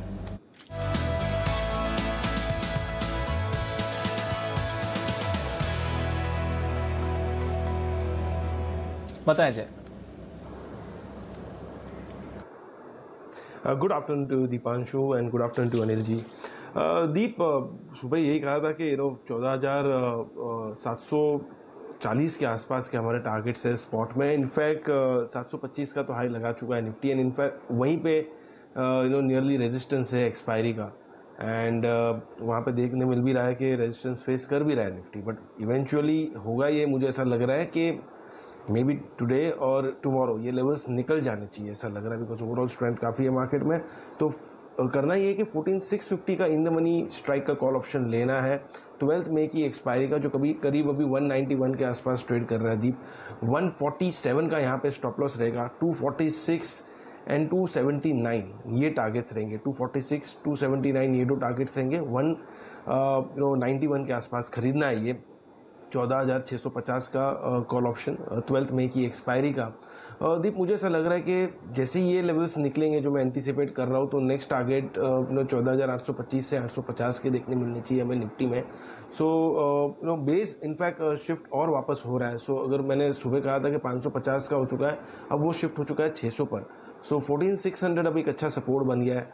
आई थिंक 600 650 निफ्टी में जब तक ये रेंज बनी रहेंगी, हाई लेवल्स और देखने मिल सकते हैं। ओके, तो ये है निफ्टी पर। अब आपको अगले महीने का अगले हफ्ते का 14,650 का कॉल ऑप्शन खरीदना है। ये मिल रहा है 191 रुपए में, और इन द मनी तो है ये, तो देखो 70 पॉइंट तो यही हो गए, और 120 रुपए एक्स्ट्रा आपके लग रहे हैं, तो 147 का लगाइए स्टॉप लॉस, और 246 और साथ ही 279 ये टारगेट के लिए। जय, बहुत ही जबरदस्त कॉल ये भी आता दिख रहा है, और आपके सुबह वाले कॉल्स भी टारगेट तो हिट हो ही चुके हैं। एक और स्टॉक जो मैं मतलब शो करने के पहले मैं जल्दी आ जाए ना, थोड़ा जल्दी बैठ गया, वो 1:30 बजे वाला शो आप कर रहे थे ना, 1:30 से 2 बजे वाले शो में थे ना आप इस दोपहर में?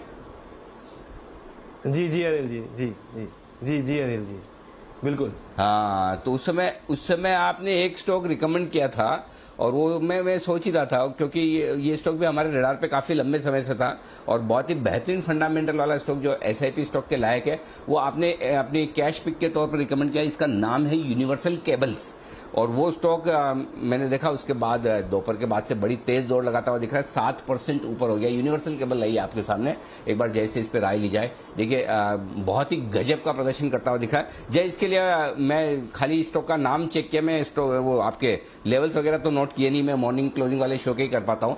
तो बताइए जरा एक बार फिर से क्या राय इसकी, और जो स्टॉक में जबरदस्त एक्शन दिख रहा है, क्या करना चाहिए?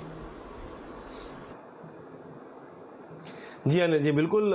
एज एंटिसिपेटेड बहुत ही अच्छा मूव यहाँ पे देखने मिल रहा है यूनिवर्सल केबल्स में, और बहुत ही बढ़िया सा अनिल जी इसमें एक चार्ट स्ट्रक्चर है जिसे हम कहते हैं inverse head and shoulders pattern, वो फॉर्म हुआ है।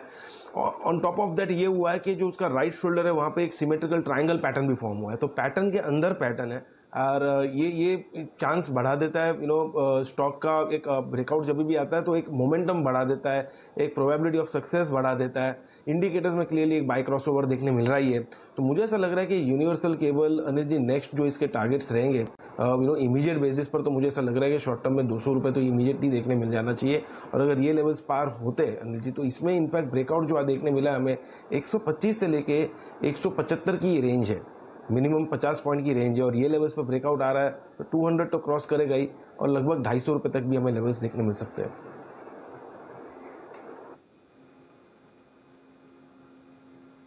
तो ये है यूनिवर्सल केबल्स, जय की कन्विक्शन कॉल। वहां पर आप बढ़िया मूव आते हुए देख रहे हैं, और मार्केट्स पर तो लगातार जय निफ्टी पर आपको कॉल खरीदवा रहे हैं, और उसका फायदा देखिए। सोलारा एक्टिव, इसके आए हैं नतीजे, और दमदार नतीजे आते हुए दिख रहे हैं आपको काउंटर की तरफ से। आय में है बढ़िया बढ़त, पर मुनाफे का आंकड़ा देखिए लगभग 3 गुना बढ़कर आया है इनका मुनाफा, बल्कि 3 गुना से ज्यादा मुनाफा इनका बढ़कर आया है। तो अच्छे शानदार नतीजे आप कह सकते हैं सोलारा एक्टिव फार्मा की तरफ से आते हुए दिख रहे हैं। सेठी साहब की है ये स्टॉक पसंद, और बाकी भी हमारे एक्सपर्ट्स ने कई बार इसको आपके लिए रेकमेंड किया। आशीष कुकरेजा साहब को भी ये स्टॉक पसंद आया है। आय 297 करोड़ से बढ़कर 444 करोड़ की आपको आती हुई दिखी है, तो वहां पर आपने अच्छी बढ़त देखी है। मुनाफा 3 गुना इनका बढ़कर आया है। कामकाजी तौर पर भी अच्छी परफॉर्मेंस रही है सोलारा एक्टिव फार्मा की। बंसल जी जरा चार्ट्स पर भी इसको देखें, नतीजों का तो सहारा है ही, 3.5% ऊपर इस समय।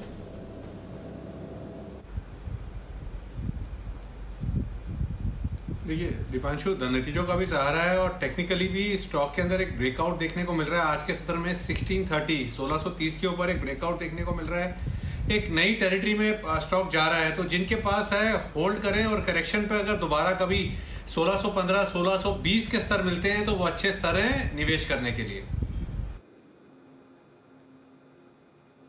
ओके, तो अच्छे स्तर है निवेश करने के लिए। साल दर साल आप अच्छी बढ़त देख रहे हैं। तिमाही दर तिमाही अगर थोड़ा कंपैरिजन करेंगे तो हल्की गिरावट आपको आती हुई दिखी है। प्रॉफिट में भी एक वन टाइम का थोड़ा एडजस्टमेंट भी है इस कंपनी के लिए, इसलिए कुछ ज्यादा ही उछाल आया है, बट डेफिनेटली अच्छी परफॉर्मेंस सोलारा एक्टिव फार्मा की तरफ से आपको आती हुई दिखी है। तो नजर रखिए इस काउंटर पर। बैन से बेनिफिट, आइए जान लेते हैं वायदा कारोबार के स्टॉक्स में क्या बदलाव हो सकते हैं बैन से बेनिफिट में।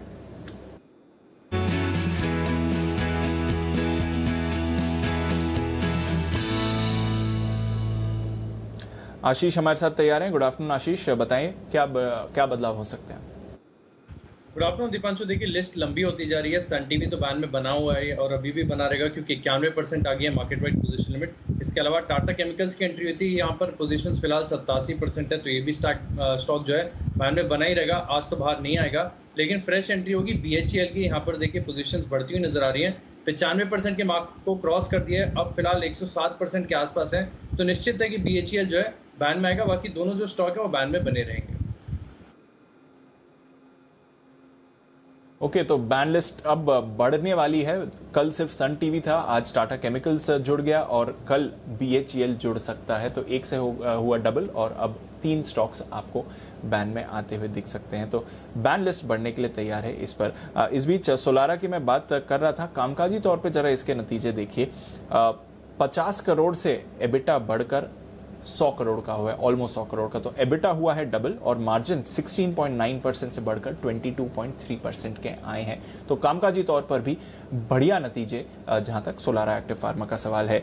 चलिए, सोलारा पर तो नतीजे आ गए हैं, पर नतीजों का इंतजार है डाबर के। आइए एक बार वरुण के पास चलते हैं और जान लेते हैं डाबर से क्या अनुमान लगाया जा रहा है। वरुण बताइए।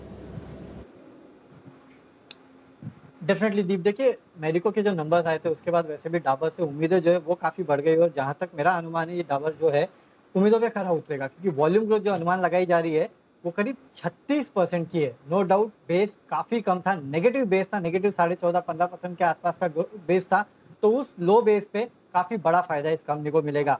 तो देखिए जो कंपनी का ओवरऑल कारोबार है उसमें न्यूट्रिशन का कारोबार जो है वो काफ़ी बड़ा है, आपको पता होगा डाबर च्यवनप्राश और बाकी जो इनके न्यूट्रिशन के प्रोडक्ट है उसकी वैसे भी डिमांड जो है वो काफ़ी ज़्यादा थी, तो उसका भरपूर फायदा जो है वो इस कंपनी को मिलने वाला है।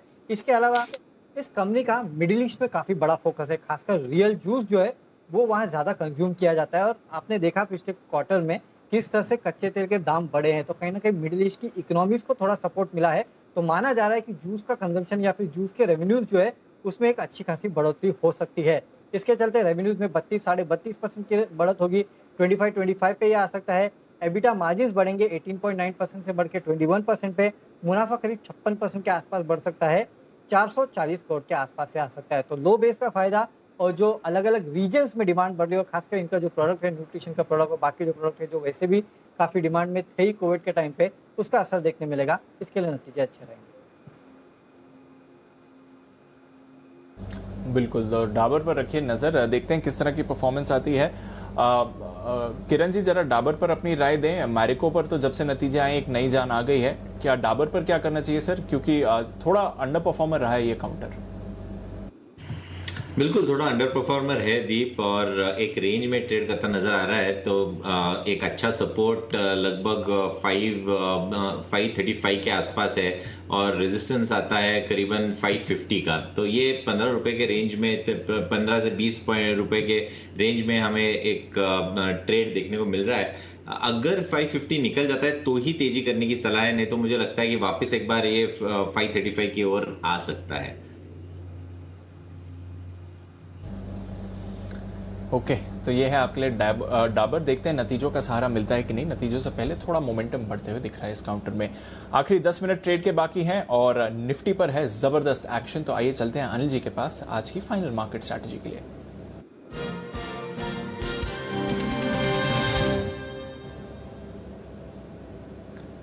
सर, आपने कहा भी था कि निफ्टी पर एक्शन आपको बढ़ते हुए दिख रहा है, 14,730 पर आ रहा है निफ्टी, 100 पॉइंट्स की तेजी है, ग्लोबल मार्केट्स का पूरा सहारा है, डाउ फ्यूचर्स में हल्की बढ़त है, नैस्डैक फ्यूचर्स पॉजिटिव ट्रेड कर रहे हैं। यूरोप में कल की तेजी के बाद आज कंसोलिडेशन दिख रहा है, पर कोई बड़ी गिरावट वहां पर नहीं है और एशिया के बाजार भी आज पॉजिटिव ही क्लोज हुए हैं। बताएं सर, क्या करके जाएं? नेस्डेक भी 4 दिन से गिर रहा है दीप, एक बार बढ़ जाएगा ऐसा लग रहा है आज, और डाउ तो खैर सुस्त है, तो खैर वैसे बहुत ज्यादा फर्क नहीं पड़ता है, ये ज्यादा गिरे ना हमारे लिए उतना ही काफी है, बढ़ जाए तो भला हो इनका, ना बढ़े और गिरे ना तो भी ठीक है। लेकिन अभी क्या है कि ऑलरेडी आप जो 14,725 के ऊपर निकले, लेकिन मुझे 3 बजे के पहले चाहिए थी वो, लेकिन वो थोड़ी सी लेट हुई है। 14,775 का टारगेट है, हो सकता है अगले 10 मिनटों में आपको आता हुआ दिखे, और बैंक निफ्टी का टारगेट 33,000 के आसपास, 32,975, 33 वहां पर रुकेगा। तो आज बैंक निफ्टी 33,000 पार नहीं हो रहा है, लेकिन फिर भी जहां क्लोज हो रहा है वो खराब तो बिल्कुल भी नहीं है, अच्छा ही है। 33,000 के ऊपर होता तो कहना ही क्या। निफ्टी अच्छा बंद हो रहा है 14,650 के ऊपर, तो मुझे लगता है अब 14,825 875 तक के टारगेट के लिए होल्ड करना चाहिए। और बैंक निफ्टी उम्मीद करें कि आज नहीं हुआ तो कल शायद हो सकता है 33,000 के पार खुले और टिके, तो फिर 33,500 तक का रास्ता, 33,500 से 33,700 का रास्ता बैंक निफ्टी पे भी खुलेगा। तो दोनों पर पॉजिटिव रहना चाहिए। कभी कोई अचानक से खराब खबर अननोन आ जाए, उसके लिए आप चाहे तो एक आउट ऑफ द मनी का पुट खरीद सकते हैं, जो कि निफ्टी पर हो सकता है 14,500 का और बैंक निफ्टी पर 32,500 का या 32,000 का, जो आपको ठीक लगे वैसा एक पुट अगली सीरीज का खरीद लीजिए, ताकि आपकी हेजिंग रहे और तेज गिरावट कोई हो जाए तो उसकी वजह से। बाकी 100-150 पॉइंट ऊपर नीचे बैंक निफ्टी के लिए पुट खरीदने की जरूरत नहीं है। 200-300 पॉइंट निफ्टी, मतलब 1% का मूव तो आपको पता है कि ठीक है, हो सकता है, वो कोई खास बड़ी बात नहीं, उतना आप हैंडल भी कर सकते हैं। लेकिन उससे ज्यादा के लिए अगर आप चाहें सेफ्टी के लिए आज से, तो एक पुट खरीदिए, बट अदरवाइज तेजी की पोजीशन में बने रहना चाहिए। एक और चीज कहूंगा, निफ्टी बैंक निफ्टी अगर छोड़ भी दें आप, अगर इंडेक्स ट्रेडर हैं, एवरेज इंडेक्स ट्रेडर हैं, करते हैं तो अलग बात है, अदरवाइज कैश के स्टॉक्स में बहुत ही भयंकर एक्शन है। तो आपको जो कैश स्टॉक्स पसंद आए वहां पर आप ट्रेड कर सकते हैं। जी दीप। बिल्कुल, तो कैश के स्टॉक्स में तो आपके लिए जबरदस्त ऑप्शंस बने ही हुए हैं और जो वहां पर आपको काउंटर पसंद आए वहां पर आप खरीदारी करके चल सकते हैं। 49,000 पर वापस सेंसेक्स आपको आते हुए दिख रहा है इस समय, तो निफ्टी सेंसेक्स दोनों में बढ़िया तेजी। बैंक्स ने आज थोड़ा अंडर परफॉर्म करा है, पर पॉजिटिव टेरिटरी में ही हम मूवमेंट बनते हुए देख रहे हैं और बैंक्स पर भी एक्शन तो पॉजिटिव ही बना हुआ है। बढ़िया तेजी यहां पर भी आती हुई दिख रही है। आइए फिर क्लोजिंग की तरफ चलें, उससे पहले कुछ और कैश स्टॉक्स हैं हमारे पास, जहां पर हमारे एक्सपर्ट से एक राय ले लेते हैं क्लोजिंग से पहले। और उससे पहले एक कॉल आ रहा है श्रीकांत जी की तरफ से, तो पहले चलते हैं श्रीकांत जी के पास BTST का बिल्कुल।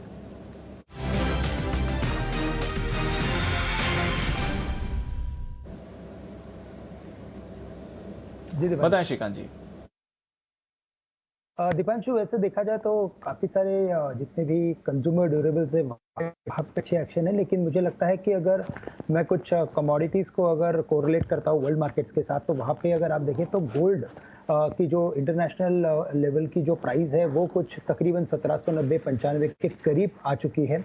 और ये काफ़ी दिनों से अगर आप देखें तो ये 1800 के लेवल्स को क्रॉस करने के लिए इसमें दिक्कत आ रही है, लेकिन जैसे फॉर्मेशन बना है मुझे लगता है कि ये लेवल्स क्रॉस हो जाएंगे और अगर ये क्रॉस होते हैं तो उसका सीधा जो बेनिफिट मिलेगा वो मिलेगा मुथूट फाइनेंस को। तो करंट लेवल से मुथूट फाइनेंस को बाय किया जा सकता है, 1170 के करीब ट्रेड कर रहा है, 70-72 के करीब। यहाँ पे हम स्टॉप लॉस रख सकते हैं 1150 रुपए का, और 1150 के स्टॉप लॉस के साथ अगर टारगेट्स देखने तो मुझे लगता है कि वो 1220 से लेकर 1230 के हम देख सकते हैं। तो मुथूट फाइनेंस करंट लेवल से लॉन्ग किया जा सकता है। 1220-1230 के लेवल्स के लिए मुथूट फाइनेंस पर करें खरीदारी। लंबे समय बाद आपको यहां पर खरीदारी का एक्शन आते हुए दिख रहा है, तो मुथूट फाइनेंस पर करना है फोकस आपको। पर कैश स्टॉक्स की बात कर रहे थे और किरण जी सुबह हमने बात करी थी इंटेलेक्ट डिजाइन की, आपकी रीसेंट पिक सर, और बढ़िया मोमेंटम इस पर आते हुए दिखा है 800 के थोड़ा नीचे। इंटेलेक्ट डिजाइन पर कोई फ्रेश व्यू? देखिए, एंड ऑफ डे पे दीप आज बहुत बड़ा ब्रेकआउट देखने को मिल रहा है। पिछले लगभग 1.5 महीने का ट्रायंगुलर पैटर्न का एक ब्रेकआउट है और जैसे मैंने सवेरे भी कहा था, इसका टारगेट 1000 रुपए के नीचे नहीं होने चाहिए। ये फर्स्ट प्राइमरी टारगेट्स है और डिस्क्लेमर के तौर पे हमने हमारे क्लाइंट्स को लगभग 450 के आसपास बाय करने की सलाह दी थी, वो मार्च महीने के पहले हफ्ते में। तब से अभी भी हम होल्ड कर रहे हैं, अभी भी बेचने की सलाह नहीं है और 1000 रुपए पे मैं रिव्यू लूंगा। मुझे लगता है कि ये और भी ऊपर जाने की ताकत रखता है ये स्टॉक। जय है अभी ओके। तो ये है आपके लिए इंटेलेक्ट डिजाइन, जहां पर आपको किरण जी ने रिसेंटली कॉल भी दी थी और वहां से भी एक बढ़िया मूव है, बट ये 4 डिजिट का काउंटर होगा तो तब तक आपको यहां पर बने रहना है। यह किरण जी की राय। मिंदा कॉप, जरा इस पर भी नजर डालिए, बढ़िया उछाल आया है, 5-5.5% की तेजी मिंदा कॉप पर आती हुई दिख रही है। जय, जरा आप इस पर राय दें, पहले भी आप इसे कवर कर चुके हैं, अच्छी तेजी है, अगले लेवल्स बताएं और कोई ट्रेड दिख रहा है तो वो भी बताएं।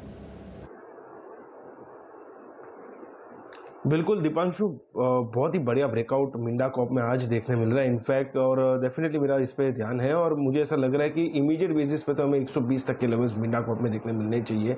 सो इसको खरीदना चाहिए, अभी भी किसे खरीदना है दीप तो 104 का स्टॉप लॉस रहेगा, छोटा सा स्टॉप लॉस, आप देखिए 4 रुपये का 5 रुपये का स्टॉप लॉस है, ऊपर में लगभग 10 से 12 रुपये का एक मूव है, तो रिस्क रिवॉर्ड पर्सपेक्टिव भी काफी अच्छा है। और कैश स्टॉक्स में जैसे अनिल जी कह रहे थे दीपांशु, एक अच्छा मोमेंटम हमें देखने मिल ही रहा है। इनफैक्ट डिशमैन कार्बोजन मैंने एक बार रेकमेंड किया था 130-35 के आसपास एंड 180 प्लस के टारगेट्स दिए थे। इनफैक्ट दुश्मन में 12% प्लस की एक मूव है, तो 10 की कमाई में ये दिया था मैंने अनिल जी को, और वो भी उसमें भी अच्छा एक मोमेंटम देखने मिल रहा है। सो ओवरऑल कैश स्टॉक्स में तो अच्छा मोमेंटम है ही।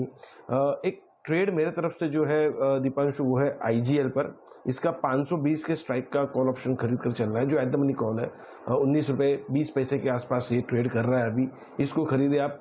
14.60 का आपका स्टॉप लॉस रहेगा। फर्स्ट टारगेट जो इसका बनेगा वो है 26 रुपये का एंड सेकंड टारगेट बनेगा 30 का। 26 एंड 30 ये दो टारगेट्स के लिए IGL का 520 के स्ट्राइक का कॉल ऑप्शन खरीद के चल सकते हैं। बहुत ही बढ़िया एक कंसोलिडेशन में से ब्रेकआउट है और मोमेंटम में भी काफ़ी एक अच्छा पॉजिटिव डाइवर्जेंस के साथ एक बाय क्रॉसओवर देखने मिल रहा है। तो क्लोजिंग से पहले एक क्विक जैकपॉट कॉल जय की तरफ से, IGL का 520 का कॉल आप खरीद कर जाएं। चलिए फिर क्लोजिंग की तरफ चलते हैं, और एक और जबरदस्त एक्शन वाला दिन रहा बाजार के लिए, और निफ्टी की आउट परफॉर्मेंस यहां पर आपको आती हुई दिखी। टाटा स्टील के आए दमदार नतीजे, 3% ऊपर, 1100 के ऊपर ये स्टॉक क्लोज होते हुए दिख रहा है, पर हिंडाल्को था आपका टॉप गेनर बाजार पर, 6% की तेजी के साथ यहां पर एक्शन होते हुए दिखा। नतीजों से पहले हीरो मोटोकॉर्प 5% ऊपर, विप्रो में आया बढ़िया एक्शन 4.5% ऊपर, इन्फोसिस में भी खरीदारी आपको दिखी 1.5% ऊपर ये काउंटर रहा। Kotak bank, ICICI bank, ITC लंबे समय बाद यहां पर थोड़ा एक्शन बनते हुए दिखा, हालांकि सिर्फ आधे % की तेजी एंड ऑफ डे में क्लोज हो रहा है, पर फिर भी 200 के एटलीस्ट ऊपर तो बंद होते हुए आपको ये काउंटर दिख रहा है। इसके साथ ही JSW steel, Bajaj auto, Eicher Motors, Maruti, कुछ ऑटो काउंटर्स में आपको बढ़िया एक्शन आज दिखा है। UPL हल्की सी मुनाफा वसूली, पावर ग्रिड मामूली सी गिरावट, NTPC, सन फार्मा, इंडसइंड, एशियन पेंट्स यहां पर भी हल्की सी गिरावट आपको आती हुई दिखी।